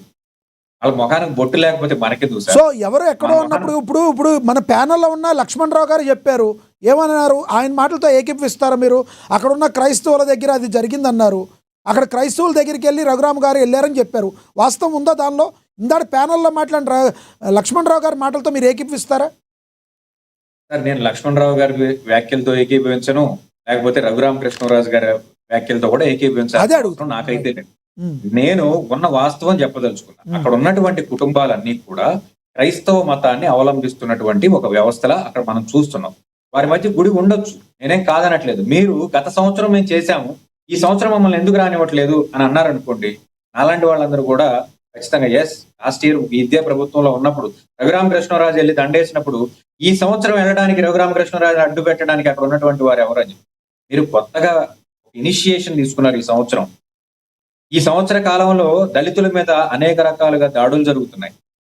మరి నిజమో కాదో సాక్షాత్తు ముఖ్యమంత్రి గారే ఖండించారు కాబట్టి ఒక దళిత పాస్టర్ హైదరాబాద్ నుంచి విజయవాడ వచ్చేటువంటి క్రమంలో మద్యం దాగి చనిపోయితే ఈ రోజు దళిత వర్గాలందరూ కూడా లేదు ఇది ప్రభుత్వ హత్య అని చెప్పేసి పార్టీ కూడా పెట్టేటువంటి పరిస్థితికి వచ్చారు. భరోసా పార్టీ అని చెప్పేసి అది ఏ స్పాన్సర్డ్ పార్టీ కాదు, వాళ్ళకై వాళ్ళు చేసుకున్నటువంటి ఒక వ్యవస్థని క్రియేట్ చేసుకున్నటువంటి పరిస్థితి. రాష్ట్రం మొత్తం కూడా దళితులు మమ్మల్ని అణచివేస్తున్నారు. అది ఉండి నియోజకవర్గం నుంచి మొదలవుతుంది. ఎందుకంటే 3 చర్చిలు పగలగొట్టారు, సుమారుగా 800 మంది దళితుల యొక్క ఇళ్లు పగలగొట్టారు. వాళ్ళకి ప్రత్యామ్నాయం చూపించకుండా కాలువకట్ల మీద ఏవైతే ఇళ్లు వేసుకున్నారో యాజ్ పర్ ప్రోటోకాల్ ప్రకారం అయితే ఈ కాలువకట్ట మీద ఇల్లు ఉండకూడదు, అది అందరికీ తెలిసిన విషయమే. ఈ రాష్ట్ర ప్రజలుగా, ఈ రాష్ట్ర ఓటర్లుగా ఈ రాష్ట్ర ప్రభుత్వం వాళ్ళకి ప్రత్యామ్నాయం చూపించి ఆ తర్వాత తీయాల్సినటువంటి ఇళ్ళు తర్వాత తీయకుండా ఆ రోజున మీరు కూడా ఇలాగే ఆ రోజున వెంకటేష్ గారు మీరు ఖండించారా? ప్రత్యామ్నాయం చూడకుండా ప్రజావేదికను కూల్చేసినప్పుడు మీరు ప్రశ్నించారా? ప్రజావేదిక అనేది అది ఒక ప్రభుత్వం కట్టాల్సినటువంటి కట్టడం కాదు. దయచేసి మీరు చర్చని పెడదో పట్టించొద్దు. కర్రకట్ట లోపల నిర్మాణాలు చట్ట విరుద్ధం. కాలువ గట్ల మీద కూడా చట్ట విరుద్ధమే కదా.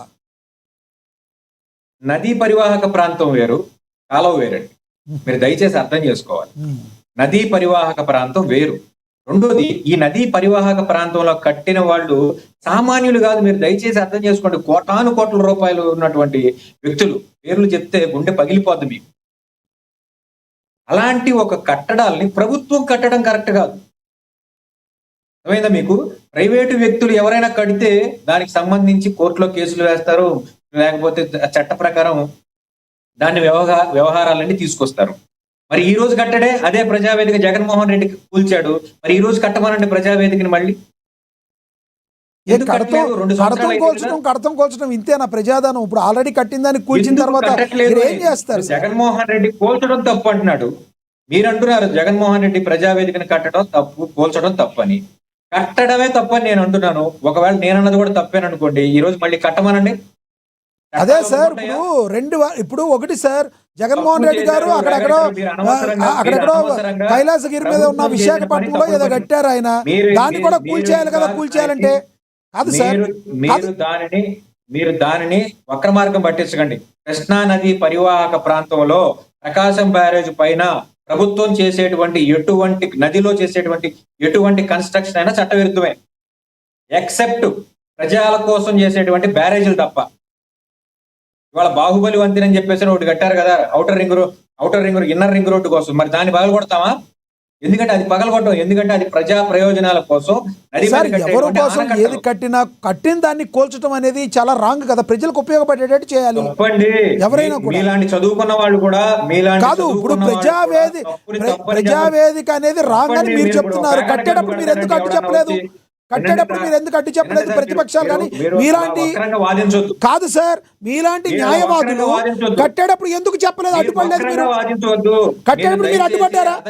వెంకటేష్ గారు తప్పని చెప్పారా మీరు? కట్టేటప్పుడు ఏది ప్రజావేదిక కట్టేటప్పుడు తప్పని ఆ రోజున మీరు చెప్పారా ఏమన్నా? అసలు మాలాంటి వాళ్ళని రాణిస్తే కదండి. మీకు తెలియదు. మీరు హైదరాబాద్ లో కూర్చుని చల్లగా ఏసీలో కూర్చుంటారు కాబట్టి మీకు ఇక్కడ ఉన్నటువంటి స్థానిక పరిస్థితులు తెలియదు. 2014 నుంచి 2019 వరకు భూసేకరణ జరుగుతున్నటువంటి క్రమంలో అటువైపు వెళ్లాలంటే ఆధార్ కార్డు చూపించి వెళ్లాల్సినటువంటి పరిస్థితి పోలీస్ పహారాలో. సాక్షాత్తు ఆ రోజు బీజేపీ అధ్యక్షుడిగా ఉన్నటువంటి కన్నా లక్ష్మీనారాయణతో సహా అందరి మీద పోలీస్ కేసులు కట్టినటువంటి ప్రభుత్వం. ఎందుకు? రాజధాని ప్రాంతానికి భూములు సర్వేకి వచ్చినందుకు. అరే, ఇక్కడ భూములు ఈ సుందరంగా ఉన్నటువంటి ఈ నదీ పరివాహక ప్రాంతంలో ఉన్నటువంటి భూముల్ని రాజధానికి తీసుకోవడం తప్పని ఈ రోజు తెలుగుదేశం పార్టీ సత్తెనపల్లి ఎమ్మెల్యేగా ఉన్నటువంటి కన్నా లక్ష్మీనారాయణ ఆ రోజున బీజేపీ రాష్ట్ర అధ్యక్షుడిగా ఉండి నిరసన ప్రకటించడానికి వెళితే సింగళూరు వెంకటేష్ అనే న్యాయవాది, రాజకీయ విశ్లేషకులు గతంలో ఏం చేయలేకపోయారు. కానీ తర్వాత 5 ఏళ్లలో మాత్రం ప్రభుత్వం మాత్రం ప్రజలందరికీ దగ్గరికి వెళ్ళడానికి అవకాశం ఇచ్చిందని యాక్సెప్ట్ చేస్తారా? అంటే 2019 నుంచి 24 వరకు ప్రభుత్వం ప్రజలకి ఎక్కడికైనా వెళ్ళటానికి, సామాన్యుడు వెళ్ళటానికి అవకాశం ఇచ్చిందని మీరు యాక్సెప్ట్ చేస్తారా? అలా అంటారా? అసలు మీరు అలా ఎందుకు అనుకుంటారు? 2019 నుంచి ఈ రోజు వరకు, ఈ క్షణం వరకు, అంటే ఈ ప్రభుత్వం వచ్చిన 2 సంవత్సరాల్లో కూడా ఎవరిని ఆక్షేపణ లేదు కదా. సో ఏ ప్రభుత్వం వచ్చినా ఏముంది గర్వకారణం, ఎవరు సరిగా చేయలేదంటారు మీరు? నేనేం అలా అనండి సార్, భలేవాళ్ళు. అలా ఎందుకు అనాలి? మీ వ్యాఖ్యలతో నేనేం ఏకీభవించను. ప్రజావేదిక అనేది ప్రభుత్వ కట్టడం. ప్రభుత్వం నదీ పరివాహక ప్రాంతాల్లో ప్రజావేదిక లాంటి కట్టడాలు కట్టడం అనేది రాంగ్. కాబట్టి దాన్ని కూల్చారు. ఒకవేళ అది రైట్ అనుకున్నారు అనుకోండి, మళ్ళీ కట్టమని అని ఈ ప్రభుత్వాన్ని చెప్తాం. చట్టాలను సవరించుకుని మనం అటవీ భూముల్లో, నదీ పరివాహక ప్రాంతాల్లో మన ఇష్టం వచ్చినటువంటి కట్టడాలు, కొండల్ని పిండేసేసి, కొండల్ని కొట్టేసేసి కట్టకూడదు అంటారు. అంతేగా? మీరు ఎవరు కట్టారు? కొండల్ని కొట్టేసి మీరే చెప్పాలి. కొండల్ని కొట్టేసి ఎవరు కట్టారండి? ఎవరు కట్టారు? కొండల్ని కొట్టేసేసి దాని మీద పెద్ద నాకు అర్థం కావట్లా. మీరే చెప్పాలి. అర్థం కావట్లా. అదే బంజారా హిల్స్, జూబ్లీ హిల్స్ లో సినిమా పరిశ్రమ కొండలను కొట్టి కట్టారు. అలాగే మనకి వైజాగ్ లో కూడా సినిమా పరిశ్రమ అంతా కూడా వస్తే మనం స్టూడియోలు ఇస్తాము, కొండల మీద స్టూడియోలు ఇస్తామన్నారు. ఆల్రెడీ రామానాయుడు స్టూడియో ఏమీ సముద్ర అంతర్భాగంలో లేదు, కొండ మీదే ఉంది. జగన్మోహన్ రెడ్డి కట్టినటువంటి ప్రభుత్వ భవనాలన్నీ కూడా కొండ పక్కనే ఉన్నాయి. ఈ రోజు ఈ ప్రభుత్వం వచ్చాక కొండ మీద కట్టడాలు జరగట్లేదా సార్? మర్చిపోతున్నారా మీరు? మీకు ఇన్ఫర్మేషన్ లేదా? ఏ కొండల మీద కట్టడాలు జరగట్లేదా? సాక్షాత్తు అదే వైజాగ్లో మనం రిషికొండ గురించి చాలా బాధపడిపోయాం కదా, దాని పక్కనే ఉన్న కొండ మీద ఇవాళ ఏం జరుగుతున్నాయి? కట్టడాలు కట్టట్లేదా? కాబట్టి ఆ రోజు జరిగినటువంటి ప్రాపగాండా అది. జగన్మోహన్ రెడ్డి విలాసవంతమైన భవనాలు ఆయన భార్య కోసం కట్టుకున్నాడు, మరి వాళ్ళ భార్యకి ఎందుకు ఇవ్వలేదు? కనీసం ఈ ప్రభుత్వం ఎందుకు వాడుకోవట్లేదు? ప్రజల సొమ్ము కదా, 470 కోట్లు దాని మీద వెచ్చించినటువంటి సొమ్ము. సరే, మనం యోగా వాడతామని చెప్తున్నారు కదా. ఎస్ సార్, మళ్ళీ మాట్లాడతాను సార్. ఎస్ ఎస్ ఇంకొకరిని తీసుకుందాం, తర్వాత మీకు ఇస్తాను. ఇంకొకరిని తీసుకుందాం. ఎస్ ఎస్ మీరు ఇంకొకరిని తీసుకుందాం, మళ్ళీ మాట్లాడతాను సార్ మీతో. ఇంకొకరిని తీసుకుని మళ్ళీ మీరు కంక్లూడ్ చేద్దరు కానీ. ఎస్, మనతోటి జనసేన నేత లక్ష్మీకాంత్ గారు ఉన్నారు, ఆయనతో మాట్లాడదాం. లక్ష్మీకాంత్ గారు నమస్తే అండి. నమస్తే. లక్ష్మీకాంత్ గారు, జరుగుతున్న పరిణామాలను, ఏపీలో జరుగుతున్న పరిణామాలను ఏ రకంగా చూస్తారు ప్లీజ్? రాజకీయంగా పరిణామాలంటే అండి, రాజకీయంగా గోదావరి జిల్లాల్లో రీసెంట్గా ఏదైతే పశ్చిమ గోదావరి జిల్లా ఏలూరు జిల్లాలో జరిగిన ఆకివీడులో జరిగిన రఘురామకృష్ణరాజు గారి మీద జరిగిన దాడిని ఏ రకంగా చూస్తారు? మీ కూటమి నేతల మీద జరిగిన దాడి, మరి దాడి చేసింది ఎవరంటే ఏం చెప్తారు? సార్ మీకు ప్యానల్ సభ్యులకి ఏమన్నా వ్యక్తులకి అందరికీ నమస్తే సార్. నమస్తే సార్, ఇప్పుడు రాష్ట్రంలో పరిస్థితి ఏమైపోయిందంటే, తెలంగాణ రాష్ట్రంలో ప్రాంతీయత కోసం కొట్టుకుంటారు.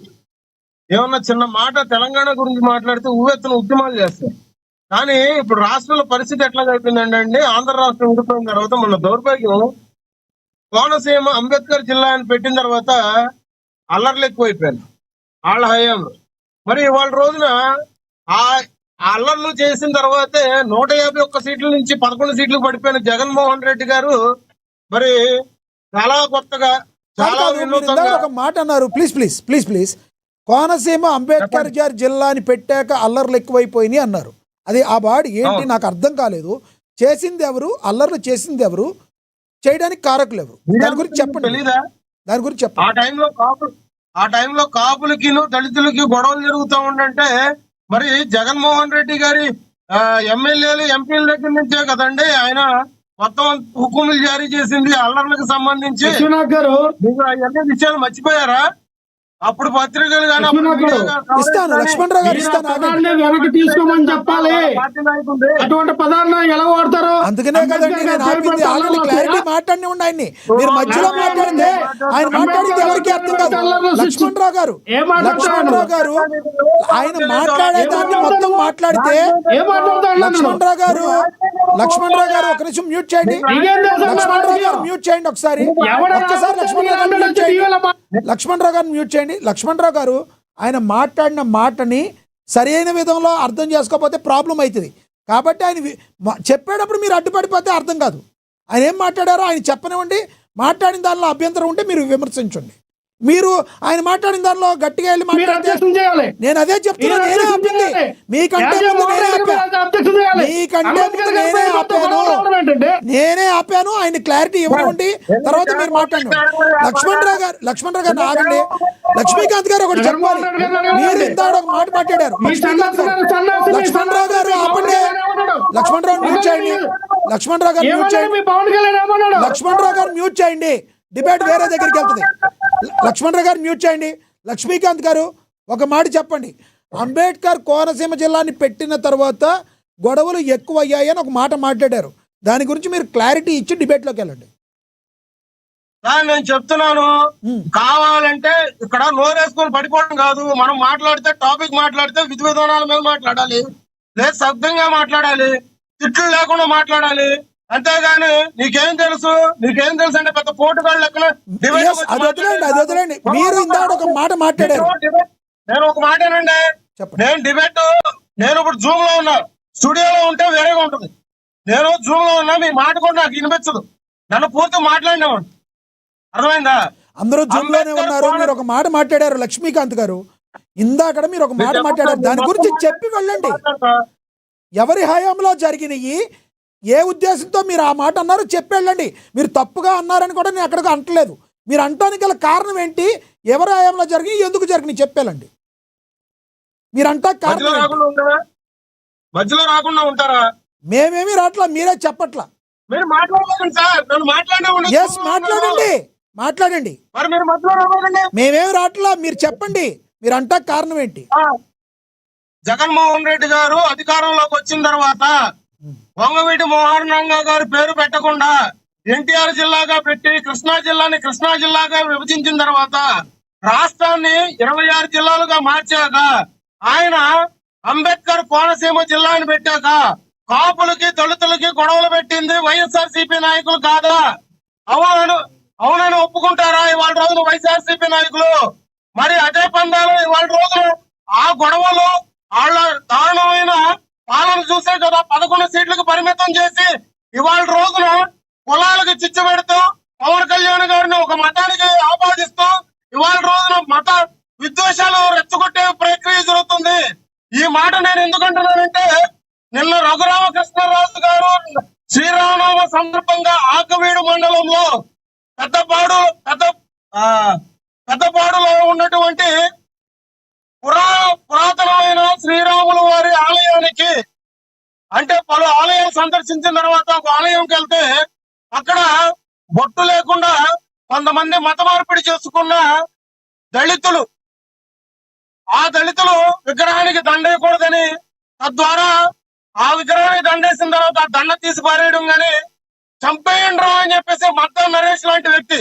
ఈ మద్దా నరేష్ ఎవరో తెలుసా సార్? వైఎస్ఆర్సీపీ నాయకుడు మద్దా నరేష్. పిల్లలకి గంజాయి 16 నుంచి 20 సంవత్సరాల లోపల ఉన్న వ్యక్తులకి గంజాయి ఇచ్చి నిన్ను గొడవలు చేసేటట్టుగా చెక్కకి మేకులు కొట్టి మా జనసేన నాయకుడు దెబ్బతిన్నాడు సార్, మా జన సైనికులు దెబ్బతిన్నారు సార్, 15 మంది గాయపడ్డారు సార్. దారుణాతి దారుణంగా హింసను ప్రేరేపించే విధంగా వైఎస్ఆర్సీపీ ప్రవర్తిస్తుంది. దీన్ని ఖచ్చితంగా మేమైతే ఖండిస్తున్నాము. దీన్ని మేము తోసిపుచ్చట్లేదు. దీని విషయంలో చాలా పెద్ద కుట్రలు సాగున్నాయి. కూటమి మీద విచ్ఛిన్నం చేయాలనే దిశగా దీని మీద చర్యలు కొనసాగుతున్నాయి. రేపొద్దున 2029కి అధికారంలోకి జగన్మోహన్ రెడ్డి రావాలన్న సంకల్పంతో ముందుకు తీసుకెళ్తున్నాడు ఇటువంటి గొడవలు చేసి. ఏం సార్, ఏం చెప్పాలి సార్? దాదాపు 58 మంది అరెస్ట్ అయ్యారు. 58 మంది అరెస్ట్ అయ్యారు. ముక్కు పచ్చలారిన పిల్లలు గంజాయికి బానిసలు చేసి అరెస్టులు చేపించారు. ఆ ఎఫ్ఐఆర్ చూసారా sir? 61 subsection 2 109 subsection 2 308 subsection 2 115 subsection 2 118 subsection 1 ఇట్లా చూసుకుంటే సార్ వీళ్ళు దాదాపు 7 సంవత్సరాల పాటు శిక్ష పడే దిశగా రేపు ఈ చట్టాలు ఉన్నాయి. ఇది కేవలం ఆకువీడు మండలంలో పోలీస్ స్టేషన్ లో తీసుకున్న ఎఫ్ఐఆర్. నేను దీనికన్నా నిన్న ఎస్పీ గారు పేవరం హాస్పిటల్కి వచ్చి మళ్ళీ ఎవరైతే మేకుతో కొట్టిన మా జనసేన నాయకుడు గౌరవనీయులు అయితే వాంగ్మూలం ఏదైతే ఉందో దాని దిశగా వేరే ఎఫ్ఐఆర్ మళ్ళీ రెడీ అవుతుంది. ఏం సార్, ఈ ప్రక్రియ కాదంటారా? రైట్, దీనికి కారకులు ఎవరంటారు చెప్పండి. దీనికి కారకులు ఎవరంటారు? మీరు ఎవరున్నారంటారు దీనికి కారకులు ఎవరు? పెద్దకాపురం, చిన్నకాపురం, ఐబివరం, దుంపగడప, కొల్లిపర్రు, ఈ ఆకువీడికి సంబంధించిన చుట్టుపక్కల గ్రామాల్లో 17 గ్రామాల నుంచి వ్యక్తుల్ని 17 వర్గాలుగా తీసుకొచ్చి నిన్న రఘురామకృష్ణరాజు గారి మీద దాడికి చేద్దామని ప్రయత్నం చేశారు. కానీ రఘురామకృష్ణరాజు గారికి ఉన్న సిఆర్పిఎఫ్ బలం వల్ల వాళ్ళ దగ్గర ఉన్న గన్నుల వల్ల వెనక్కి తక్కి ఇదే గౌరవనీయులు అనే వ్యక్తి ఒక 4 రోజుల క్రితం 5 రోజుల క్రితం ఒక టీవీ ఛానల్లో డిబేట్కి వెళ్తే ఇది గుడి ప్రస్తావన తీసుకొస్తే యారా మా గురించి గుడి విషయం మీద నువ్వు ప్రశ్నిస్తావా, నువ్వు డిబేట్లకు వెళ్తావా అని దారుణాతి దారుణంగా మీకు వీడియోలు పంపించాను చూడండి సార్.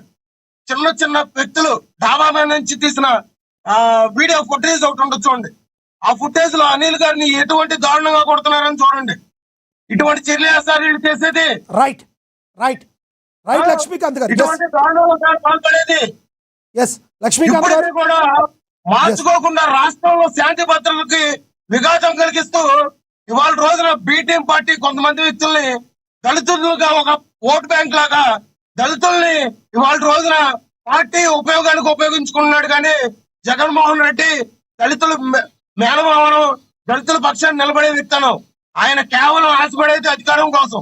రైట్ దీంట్లో మొత్తానికి మునిగిపోయేది దళితులే సార్. రైట్ రైట్ రైట్ అది మీకు మళ్ళీ ఒకటి ఇస్తాను, మళ్ళీ మాట్లాడతాను. ఎస్ మళ్ళీ మాట్లాడతాను. మనతో అక్షర సత్యం గారు ఫోన్ ద్వారా అందుబాటులో ఉన్నారు. ఆయన వివరణ తీసుకుందాం. అక్షర సత్యం గారు, జరుగుతున్న పరిణామాలు ఏమంటారు? గోదావరి జిల్లాలో జరిగిన సంఘటన, త్రిపురాది మీద జరిగిన సంఘటన ఎలా చూస్తారు? ఇక జగన్మోహన్ రెడ్డి గారు, పెమ్మసాని చంద్రశేఖర్ గారి యొక్క మాటలను ఏ రకంగా చూస్తారు? సార్, మీకు ప్యానెల్లో ఉన్న పెద్దలందరికీ కూడా నమస్కారం సార్. సార్, అస్తమాను పెమ్మసాని చంద్రశేఖర్ గారు జగన్మోహన్ రెడ్డి గారు తిప్పారా, జగన్మోహన్ రెడ్డి గారు పెమ్మసాని గారు తిప్పారా, టీడీపీలు వైసీపీ తిప్పిందా, వైసీపీ టీడీపీలు తిప్పింది, ఇద్దరు కలిపి జనసేన తిప్పారా అనేది కాకుండా ప్రజలకు జరుగుతున్న నష్టాన్ని హిందూ మతానికి, క్రైస్తవ మతానికి రాబోతున్న కులకిచ్చు గురించి కూడా కొంచెం చర్చిద్దాం సార్, మీరు అనుమతిస్తే. రైట్, మొట్టమొదటిగా మన లక్ష్మీనాథ్ గారికి ఒక ప్రశ్న అడుగుతున్నా. మా జన సైనికులు దెబ్బతిన్నారు అంటున్నారు కదా, అక్కడ గొడవ జరిగిన ఏది మన త్రిపుల్ ఆర్ గారికి దెబ్బలు తగలేదు, త్రిపుల్ ఆర్ గారు సామాజిక వర్గానికి దెబ్బలు తగలేదు, త్రిపుల్ ఆర్ గారి పార్టీ టీడీపీ కార్యకర్తలు ఎవరికి దెబ్బలు తగలే. అక్కడ ఎవరో ప్రెజెన్స్ లేదు. ఓన్లీ జనసేన వాళ్ళే ఎందుకున్నారో జనసేన పార్టీ వాళ్ళకే ఎంతకలు దెబ్బ తగిలి. దీనికి కారణం ఏంటి? దీని వెనకాల ఏమన్నా కుట్ర ఉందా? జనసేనకే ఇది హిందూ అంటే తెలుగుదేశంలో హిందువులు లేరా, వైఎస్ఆర్సీపీలు హిందువులు లేరా? అంటే హిందువులకి జనసేనకి లింక్ పెడదామన్నా, లేదా జనసేన ఇరికించడం కోసం టీడీపీ వైసీపీ అక్కడ ఉన్న వాళ్ళు స్థానికులంతా కలిపి జనసేన నాయకులకి అటాక్ చేశారా? అసలు దీని వెనకాల కుట్ర ఏంటనేది జనసేన తెలుసుకుంటుందని భావిస్తున్నాను. తెలుసుకోలేకపోతే అది ఆలస్యం, నేనేం చేయలేను. రెండోది, మన సోదరులు ఎవరు లక్ష్మణరావు గారు మాట్లాడుతూ పవన్ కళ్యాణ్ గారు వచ్చిన దాకా రాష్ట్రం నాశనం అయిపోయిందట. ఒక పార్టీ అధికార ప్రతినిధిగా ఒక దళిత సోదరుడికి ఏం చెప్పాలంటే, పద్ధతి కాదు, తప్పులు ఎవరిదైనా ఉంటే మనం తేల్చుకోవాలి, కూర్చొని తేల్చుకోవాలి. కానీ ఒక హిందూ రాజ్యంలో హిందూ గుడికి వచ్చి వాళ్ళ మీద రాముడు పుట్టిన రోజున, రాముడి కళ్యాణం జరుగుతున్న రోజున, రాముడు పట్టాభం జరిగిన రోజు మాలేస్తే మీరు దాడి చేయడం తప్పు, దీన్ని ఖండిస్తున్నామని చెప్పడం పోయి పవన్ కళ్యాణ్ తిడుతున్నాడంటే తెలుగుదేశాన్ని చెప్పకుండా అసలు వైసీపీకి తెలుగుదేశానికి ఉన్న సంబంధాలు ఏంటి? మూడోది, పోలీసులు ఎక్కడున్నారు సార్? ఎందుకని అక్కడ మీరేదో కొన్ని పంపించిన అందులో బయటికి చూస్తుంటే బాబుకు జాయిగా కొట్టుకుంటారా అన్నట్టుగా నాకు అనిపించింది ఆ వీడియోలు చూస్తుంటే. అంటే ఇంటెలిజెన్స్ ఏమైంది సార్? రాష్ట్రంలో అసలు ఇంటెలిజెన్స్ ఉందా? రాష్ట్రంలో పోలీస్ వ్యవస్థ ఉందా? అసలు హోమ్ మినిస్టర్ గారు ఎవరు సార్? ఏం యాక్షన్ తీసుకుంటున్నారో? ఒక హిందూ రాష్ట్రం ఇప్పుడు మీరు దళితులు ఉన్న చోట, మన వెంకటేష్ గారు కూడా చెప్తున్నారు, నా బెస్ట్ ఫ్రెండ్, దళితులు ఉన్న చోట హిందూ ఉండకూడదు, తర్వాత వాడతం లేదు కాబట్టి వెళ్ళకూడదు అంటున్నారు. మరి దళితులు ఉన్న చోట చర్చి తీసేద్దాం, పోలే మనం వెళ్తాం, నేను కూడా వస్తా. మరి హిందువులు ఉన్న చోట చర్చిలు పెడతారు, అన్ని తీసేయండి, మొత్తం పొడిచేయండి. ఏంటి సార్, ఏం మాట్లాడుతున్నారు సార్? హిందువులని ముస్లింలు క్రిస్టియన్స్ కొట్టులు చేస్తే రక్తాలు పాడితే రక్తంలోంచి అధికారంలోకి వద్దామన్న పార్టీలకి మన జర్నలిస్టుల కింద మన సంబోధిస్తుంటే సిగ్గుచేటు సార్ వెంకటేష్ గారు, సిగ్గుచేటు.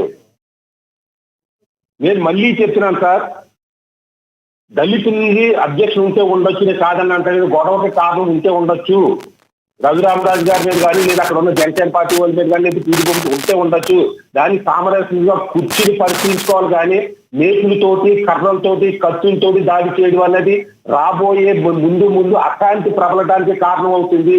ఇదే విధంగా హిందువుల్లో చైతన్యం రాదనుకోండి, ఒక హిందువుల్లో కూడా చైతన్యం వచ్చి హిందువులు కూడా ఒకటయ్యి ఈ చర్చిల మీద, క్రిస్టియన్స్ మీద దాడి చేయడం మొదలెడితే, రాజకీయ పార్టీలకు ప్రలోభాలకు లోపడి దాడి చేయడం మొదలెడితే పరిస్థితి ఎట్లా ఉండబోతుంది? మళ్ళీ ఆధునిక యుగంలోకి వెళ్ళబోతున్నామా మనం? దాన్ని చూసి రాజకీయ పార్టీలు సంతోషిస్తాయా? ఆ సంతోషాన్ని మన వెనకాల పాకాలు పాద్దావా? జరుగుతున్న దాడిని ఖండించాలి సార్. అది లక్ష్మణరావు గారు కానీ, వెంకటేష్ గారు కానీ, అక్కడ ఉన్న లక్ష్మీనాథ్ గారు కానీ, లేదా మన సోదరుని విజయకరణ్ గారు కానీ, నేను కానీ, మీరు కానీ ఖండించండి. తప్పులు ఎవరన్నా తర్వాత చూద్దాం. దాడి చేసే ఏమనుకుంటున్నారు సార్? ఖర్చులతో దాడి చేసేస్తారు. ఇవాళ మీకు అంత కదా మీరు దాడి చేసేస్తే పోలీసుల వైఫల్యం, ప్రభుత్వం వైఫల్యం ఇది. ఒక దాన్ని ఖండించండి. స్టార్టింగ్ లో ఆయన ప్రభుత్వ వైఫల్యం అనే చెప్పారు ఆయన. ఈ వైసీపీ పార్టీలో హిందువులు లేరా? ఈ వైసీపీ పార్టీ క్రిస్టియన్స్ తప్ప హిందువులకు రక్షణ ఇవ్వదా? హిందువులు మనుషులు కదా? హిందువులు గుళ్ళో వెళ్ళిపోకుండా పర్మిషన్ తీసుకోవాలా, ఇంటెలిజెన్స్ రిపోర్ట్లు తీసుకోవాలా, పోలీసులు పర్మిషన్ తీసుకుని, మిలిటరీ వాళ్ళు పర్మిషన్ తీసుకుని హిందువులు గుళ్ళకి వెళ్ళి దేవాలయాలకు దండలు వేయాలా? మీరు వెనక రాజకీయ నాయకులు ఎవరో ఒకరు రెచ్చగొట్టి వేస్తుంటే అక్కడ ఉన్న క్రిస్టియన్స్ హిందువులు రెచ్చిపోయి కొట్టుకు చేస్తుంటే రైట్, ఆధునికంలో వెళ్ళిపోతున్నాం సార్. చివరిగా ఏమంటారు చెప్పండి, కంక్లూడ్ చేయండి మీరు. సార్ మేము చెప్పేది రాజకీయ పార్టీలు తమ తమ స్వార్థ ప్రయోజనాల కోసం రెచ్చగొడితే రెచ్చిపోకుండా కేసుల్లో ఇరుక్కోకుండా రాజకీయ పార్టీల సమస్య పెరగడం కావాలి, వాళ్ళ అధికారులకు రావడం కావాలి. అది ఏ పార్టీ అని నేను చెప్తులే. వాళ్ళ ప్రలోభాలకు లోపడి నాశనం కాకండి. రెండోది, అధికారంలో తెలుగుదేశం ఉంటే వాళ్ళు ఉండాలి కానీ జనసేనలో ఎంచుకుంటున్నారు. మీరు ఒకసారి ఆలోచించండి, మీరెందుకు ముందు ఉంటున్నారో అనేది జనసేనలు కూడా ఆలోచించాలి. ఖండించినప్పుడు ఒక అధికార పార్టీ ప్రతిపక్ష పార్టీ కానీ పవన్ కళ్యాణ్ చేస్తుందంటే ఉద్దేశం ఏంటి? వైసీపీ పార్టీకి ఖండించండి. అవసరం అన్ని పార్టీలు వెళ్ళండి, అక్కడేమో శాంతి కమిటీలు వేయండి. ఎవరు తప్పు అయితే ఖండించండి.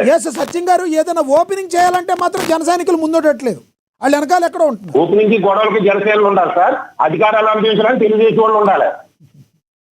రైట్ రైట్ రైట్, మీ అభిప్రాయం అర్థమైంది. ఎస్ కిరణ్ గారు, విజయ్ కిరణ్ గారు. ఎస్ లక్ష్మణరావు గారు కంక్లూడ్ చేయండి.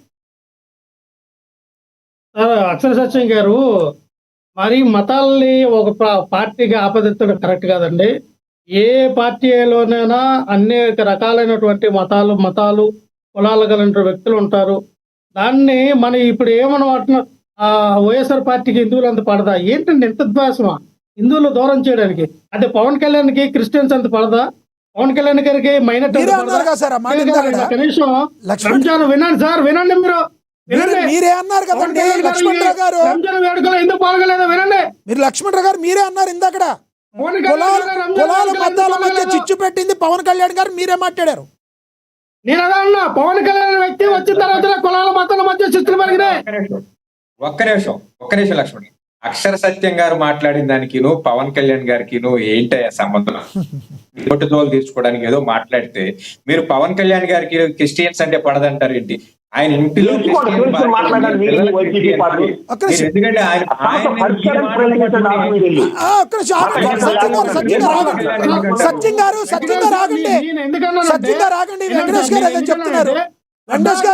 వెంకటేష్ గారు మీరు అన్నారు, మళ్ళీ రిపీట్ చేయండి. వెంకటేష్ గారు నాకు వినపడ, మళ్ళీ రిపీట్ చేయండి. లక్ష్మణరావు గారిని అడిగింది అక్షర సత్యం గారు మాట్లాడిన దానికి పవన్ కళ్యాణ్ గారికి క్రిస్టియానిటీకి ఏంటండి సంబంధం? పవన్ కళ్యాణ్ గారికి క్రిస్టియానిటీ లేకపోతే క్రిస్టియన్స్ అంటే పడదు అనేటువంటి ఒక ప్రకటన ఏదైతే ఉందో అది తప్పండి.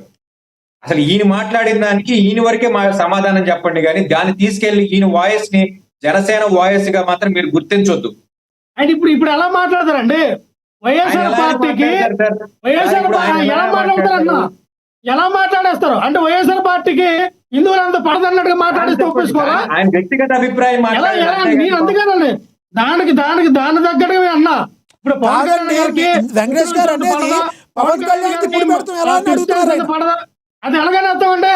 నేను అందుకని ఇప్పుడు అలా మాట్లాడితే పవన్ కళ్యాణ్ గారి గతంలో పార్టీ పెట్టినప్పటి నుంచి ఎప్పుడు చూసినా ఆయన వెళ్ళి ఇగో రంజాన్ వేడుకలో పాల్గొని ఇగో ఆయనేమో చక్కగా మైనార్టీ సోదరులు ఇచ్చినటువంటి వాళ్ళ యొక్క విందు భోజనాన్ని ఆస్వాదించేవారు. మరి ఈ సంవత్సరం ఎందుకు చేయలేకపోయారు? ఎందుకు వెళ్ళలేకపోయారు? ఎందుకండి మరి రంజాన్ వేడుకలు ఎందుకు పాల్గొనలేదు? అటు చూస్తే నారా చంద్రబాబు నాయుడు గారు, నారా లోకేష్ గారు, ఇటు చూస్తే మొత్తం అన్ని పార్టీ వారు వెళ్ళారు.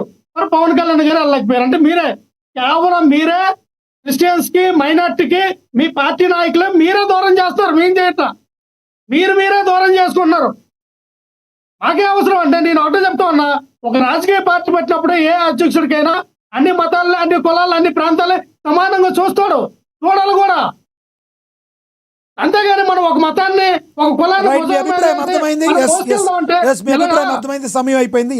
మీ అభిప్రాయం అర్థమైంది, మీ ప్రశ్న అర్థమైంది. కిరణ్ గారు కంక్లూడ్ చేయండి. సార్ ముఖ్యంగా అంటే చాలా ఇంపార్టెంట్ సబ్జెక్ట్ కాబట్టి నిన్న ఆక్విడ్లో జరిగిన సబ్జెక్టు నేను మళ్ళీ విజ్ఞప్తి చేస్తా ఉన్నాను. అటు ఆ ప్రాంత ప్రజలకు కానీ లేదు హిందూ మతానికి క్రైస్తవ మతం ఎవరైనా సరే ఇది ఈ ఆంధ్ర రాష్ట్రానికి మంచి పరిణామం కాదు. దాన్ని ఖచ్చితంగా సామరస్యపూర్వకంగా దాన్ని ఒక కంక్లూజన్కి తీసుకోవాల్సిన అవసరం ఉంది. ప్రభుత్వం కూడా దానికి సంబంధించిన తీసుకోవాల్సిన అన్ని చర్యలు కూడా తీసుకుంటది. అన్ని మతాల వారికి నేను చెప్తా ఉన్నాను, ఎవరి మత స్వేచ్ఛను కూడా మనం అడ్డుకోవటం అనేటువంటిది ఈ ఆంధ్రప్రదేశ్లో మాత్రం యాక్సెప్టబుల్ కాదు. భారతదేశంలోనే యాక్సెప్టబుల్ కాదు, మరి ముఖ్యంగా ఆంధ్రప్రదేశ్లో యాక్సెప్టబుల్ కాదు. దాన్ని ఎవరు కూడా దాన్ని ఎవరు కూడా సహకరించము. దాని ఇంకోటి తెలుగుదేశం వాళ్ళ లేకపోతే జనసేన వాళ్ళు ఉన్నారా, వాళ్ళకి ఎందుకు తగలలేదు సార్? ఒకటి, ఈ గవర్నమెంట్ అన్ని 3 పార్టీలు కలిసి పనిచేస్తా ఉన్నాయి, అధికారంలో షేర్ చేసుకుంటా ఉన్నారు, సమస్యలో షేర్ చేసుకుంటా ఉన్నారు అని. అంతేగాని ఇదేదో అక్షయ సత్యం గారికి ఉన్నటువంటి టీడీపీ మీద కోపంతోనో ఏదో ఒక విధంగా దాన్ని డైవర్ట్ చేసేటువంటి ప్రయత్నం చేశారు. దాన్ని తీవ్రంగా ఖండిస్తా ఉన్నా. రెండోది, వెంకటేష్ గారికి కూడా చెప్తా ఉన్నాను, ఆ కాలువ మీద తీసినటువంటి ఇళ్ల వారికి ఖచ్చితంగా ప్రత్యామ్నాయం చూపించిన తర్వాతే తీసామనేటువంటి మాట రఘురామకృష్ణరాజు గారు చెప్తా ఉన్నారు. ఒకవేళ అలా తీయకపోతే మాత్రం ఖచ్చితంగా దాన్ని అడ్రస్ చేయాల్సినటువంటి అవసరం. ఎందుకంటే పేదవాళ్ళ గూడుని మనం తొలగించినప్పుడు ఖచ్చితంగా వాళ్ళకి ప్రత్యామ్నాయం చూపించాల్సిన అవసరం కూడా ఉంది.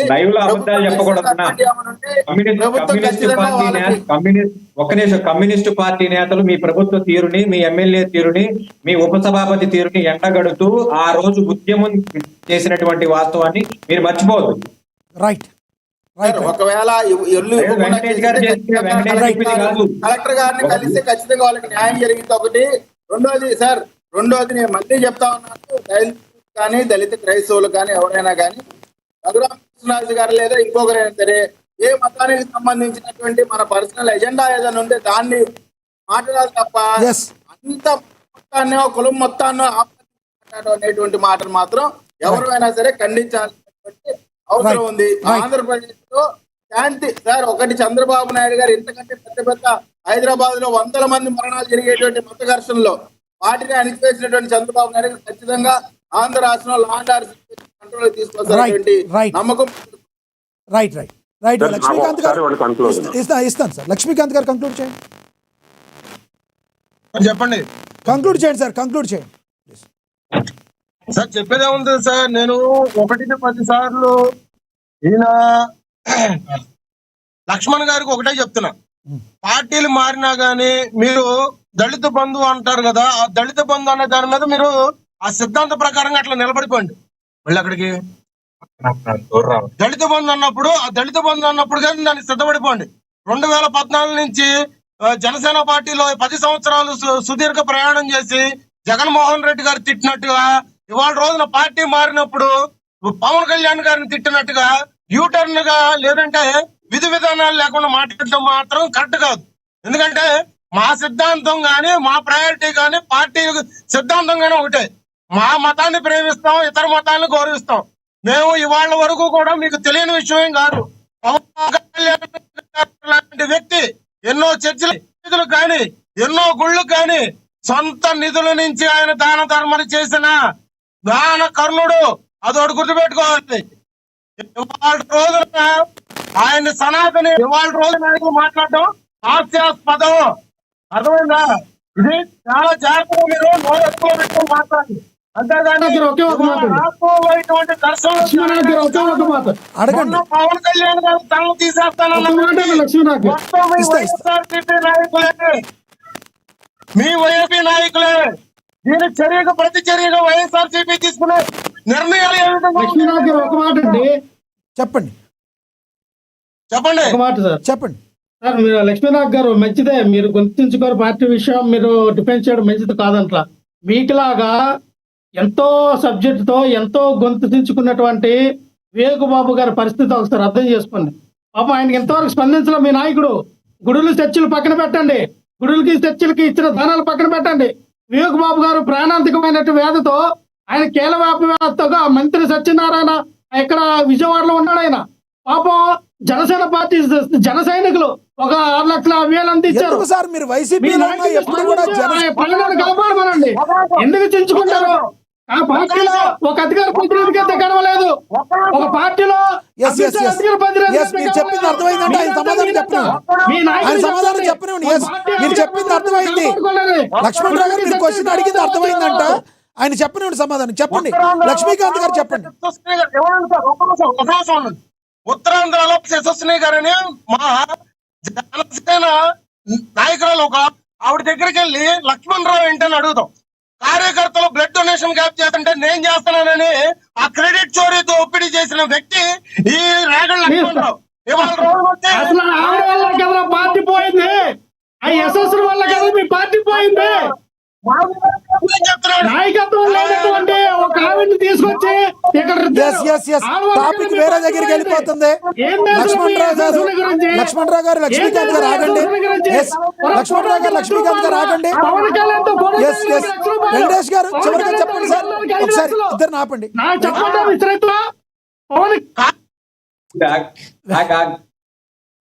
వెంకటేష్ గారు చివరికి కంక్లూడ్ చేయండి సార్ ప్లీజ్.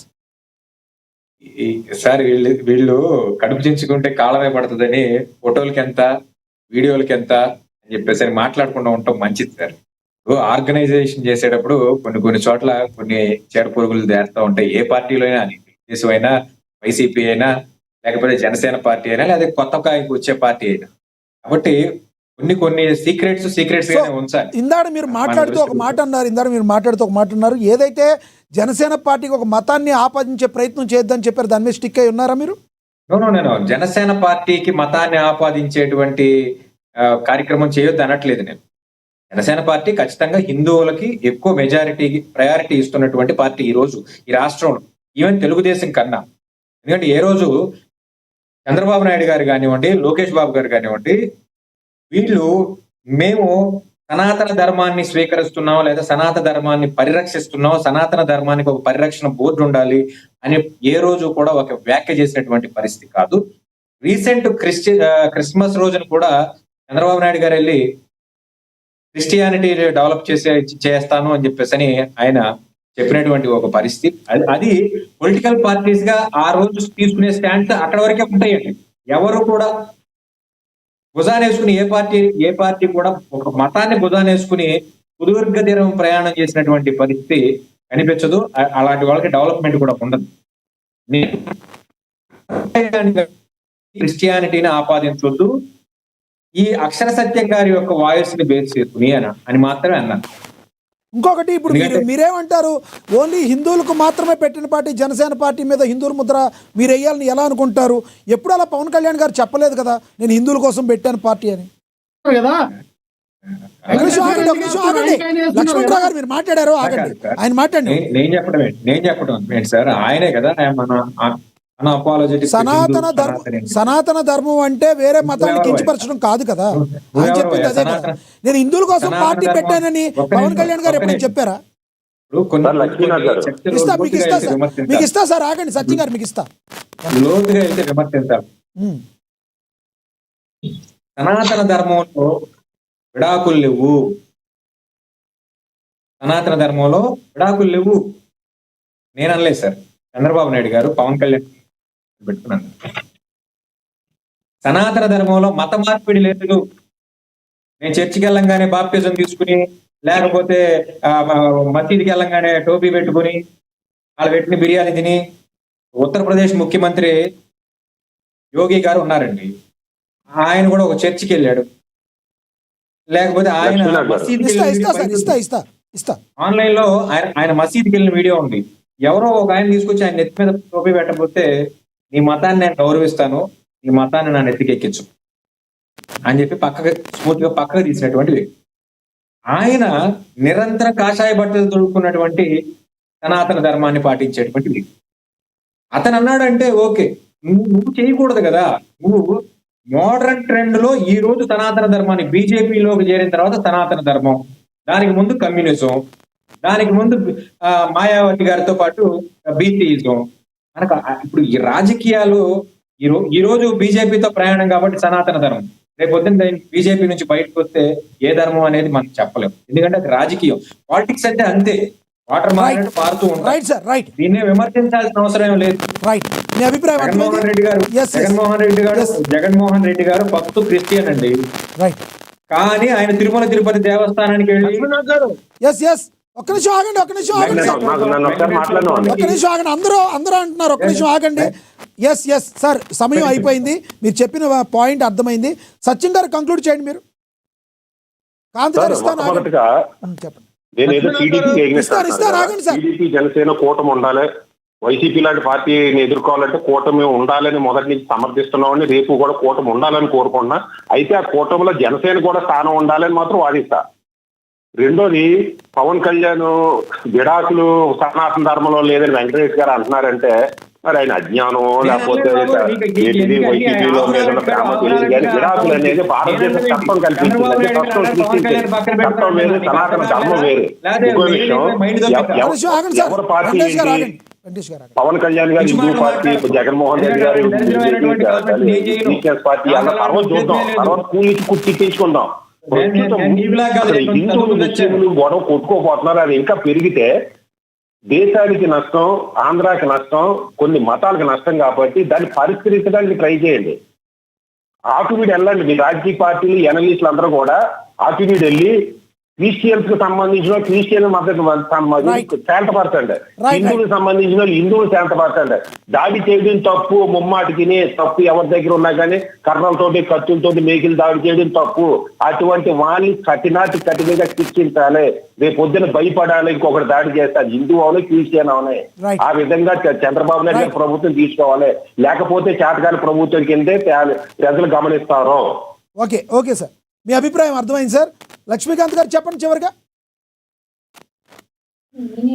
ఇప్పుడు ప్రజా దర్బార్ గురించి మనం లా అడ్వకేట్ గారు మాట్లాడిన దానికి మనం అయితే పూర్తిగా విన్నాము. మరి హిందూ దేవాలయాల మీద దాడుల గురించి మరి వైఎస్ఆర్సీపీ హయాంలో జరిగినప్పుడు, లేదంటే తద్వారా మత మార్పుల గురించి జరిగినప్పుడు, మరి వైఎస్ రెడ్డి గారి హయాంలో హిందూ దేవతా విగ్రహాల మీద అశుభ్రం పూసినప్పుడు ఇప్పుడు మాట్లాడలేనప్పుడు పవన్ కళ్యాణ్ గారు సనాతన హిందూ పరిరక్షణ కమిటీ ఒక ట్రస్ట్ ఏర్పాటు చేయాలని ఆయన వారాహి డిక్లరేషన్ వేదికగా చెప్పారు. దాన్ని ఆలోచించుకోకుండా పవన్ కళ్యాణ్ గారిని ఒక మతానికి పరిమితం చేయడానికి సనాతని రోజున నెత్తిన పెట్టుకున్నారు. పవన్ కళ్యాణ్ గారు అసలు రాజకీయాలకే పనిచేయడు. వాళ్ళు మాట్లాడిన ఇట్లాంటి మాటలు మాట్లాడటం చెప్పలేదు కదా. ఎవరన్నారు పవన్ కళ్యాణ్ రాజకీయాలకు పనిచేయడని? పవన్ కళ్యాణ్ రాజకీయాలకు పనిచేయడం అండి. ఈ రాష్ట్రంలో సక్సెస్ఫుల్ పొలిటీషియన్ పవన్ కళ్యాణ్ అయితే ఏ ఎండగా గొడవ పట్టి తగ్గించుకోరా, ఇవాళ రోడ్డు తగ్గించుకోరా. నీకేం పగులుతుంది, నీకేం పగులుతుందంట ఆ నల్ల కొడుతుంది. వ్యక్తిగతంగా వద్దు లక్ష్మీకాంత్ గారు, లక్ష్మీకాంత్ గారు వ్యక్తిగతంగా వద్దు. పెట్టుకుని మాట్లాడాలి.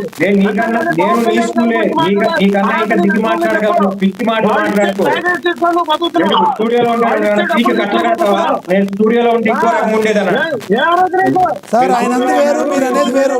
స్టూడియోలో ఉన్నది వాయిస్ వినపడతాను, స్టూడియోలో అంటే వాయిస్ వినపడతాను అండి. ఆయన మీరు వేరే రకంగా మళ్ళీ మీరు మాట్లాడుతున్నారు. వెంకటేష్ గారు ఆయన అన్నది వేరు. స్టూడియోలో ఉంటే నా వాయిస్ వేరుగా దానికి ఏం అనలేదు ఆయన. మీరు వేరే రకంగా మాట్లాడదు. రైట్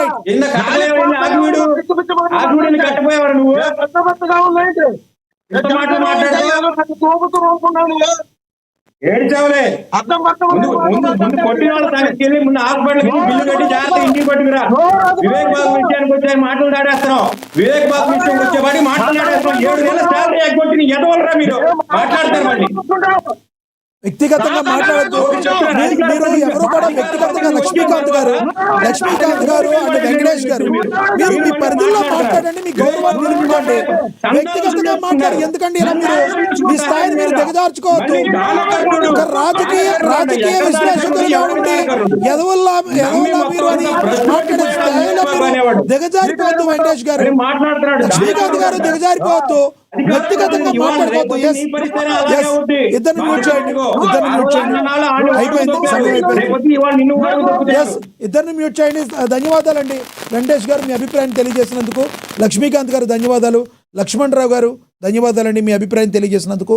విజయ్ కిరణ్ గారు అండ్ అదేవిధంగా అక్షర సత్యం గారు ధన్యవాదాలు. మీరు మీ స్థాయిలో మీరు వచ్చిన వాళ్ళు దయచేసి ఎవరు కూడా స్థాయిని దిగజార్చుకునేటట్టు వ్యక్తిగతంగా మాట్లాడుకోవద్దు. కక్షరు కార్పణ్యాలు పెట్టుకుంటా కాదు కదా మనం డిబేట్ జరుపుకుంది. మధ్యలో వరకు కూడా మంచిగానే మాట్లాడారు. ఉన్నట్టుండి ఒకేసారి ఫైర్ అయిపోయి వ్యక్తిగతంగా మాట్లాడుకుంటే ప్రజలు చూసేవాళ్ళు వేరే రకంగా వెళ్ళే అవకాశం ఉంటుంది. సింగళూరు వెంకటేష్ గారు, మీరు బాధ్యతాయుతంగా మాట్లాడేటప్పుడు మీరు ఒక రాజకీయ విశ్లేషకులుగా ఉండి అదేవిధంగా మాట్లాడాలి. ఏకవచనంతో దూషించడం కరెక్ట్ కాదు. లక్ష్మీకాంత్ గారు, మీరు కూడా ఏకవచనంతో దూషించడం కరెక్ట్ కాదు. లక్ష్మణరావు గారు, రేగడి లక్ష్మణరావు గారు, మీరు కూడా ఉన్నట్టుండి బాగానే మాట్లాడతారు. మధ్యలో వరకు ఉన్నట్టుండి సన్నాసులని మాట్లాడతారు. స్పీకర్ ఉప స్పీకర్ని పట్టుకుని ఉపసభాపతిని పట్టుకుని సన్నాసులని ఎలా మాట్లాడతారండి మీరు? దయచేసి మీరు వ్యక్తిగత దూషణలు మానుకోకపోతే మన స్థాయి మన హోదా దిగజారిపోద్ది. కాబట్టి మీ అభిప్రాయాలను అందరూ ఏకీభవించాలని లేదు. మీ అభిప్రాయం అదని చెప్పడం వరకే కానీ ఎదుటి వాళ్ళని వ్యక్తిగతంగా దూషించే అవకాశం అలాంటి హక్కు మీకు ఎవరికి కూడా లేదు, ఇంక్లూడింగ్ మనకి కూడా ఎవరికి కూడా అది ఉండదు. దయచేసి సభా మర్యాదను పాటించాలని చెప్పి మనందరం కూడా కోరుకుందాం. వెంకటేష్ గారు సీనియర్గా ఉండి న్యాయవాదిగా ఉండి రాజకీయ విశ్లేషకులుగా ఉన్న మీరు కూడా మాట తోలనాడేటట్టుగా ఉంటే ఎలా సార్? ఎదుటి వాళ్ళు మాట్లాడినప్పుడు దాన్ని మీరు ఖండించాలి, దాన్ని మాట్లాడాలి. వ్యక్తిగతంగా నేను కూడా కింద స్థాయిలో దిగజారిపోయి మాట్లాడతానంటాం ఎంతవరకు సబబు అనేది మీ విచక్షణకే నేను వదిలేస్తున్నాను. ఏది ఏమైనప్పటికీ ఇక కంక్లూడింగ్కి వెళితే ఇక ఏపీ రాజకీయాల్లో ఎప్పుడు ఏం జరుగుతుందోనన్న వాదన ఎక్కువగా ఉంటుంది. కుల మత ప్రకారంగా ఇది గన వెళితే అది ఈ యొక్క విధ్వంసం జరిగితే దానికి రెస్పాన్సిబిలిటీ ఎవరని రాజకీయ విశ్లేషకులు అందరూ కూడా మరి అడుగుతున్న పరిస్థితి. ప్రజల్లో కుల విద్వేషాలు మత విద్వేషాలు రెచ్చగొట్టకుండా అక్కడితో ఆపాల్సిన బాధ్యత ఆయా రాష్ట్ర ప్రభుత్వం మీద ఉంటుంది. కూటమి ప్రభుత్వం ఎటువంటి చర్యలు తీసుకోబోతుంది, త్రిపుల్ విషయంలో జరిగిన విషయాన్ని ఏ రకంగా ముందుకు తీసుకువెళ్తుంది అనే దాన్ని మనం కూడా వేచి చూడాలి. చూద్దాం రానున్న రోజుల్లో ఏం జరగబోతుంది అనేది. ఇది వాటి స్పెషల్ డిబేట్. చూస్తూనే ఉండండి. ఏఎన్ఎన్. నమస్తే.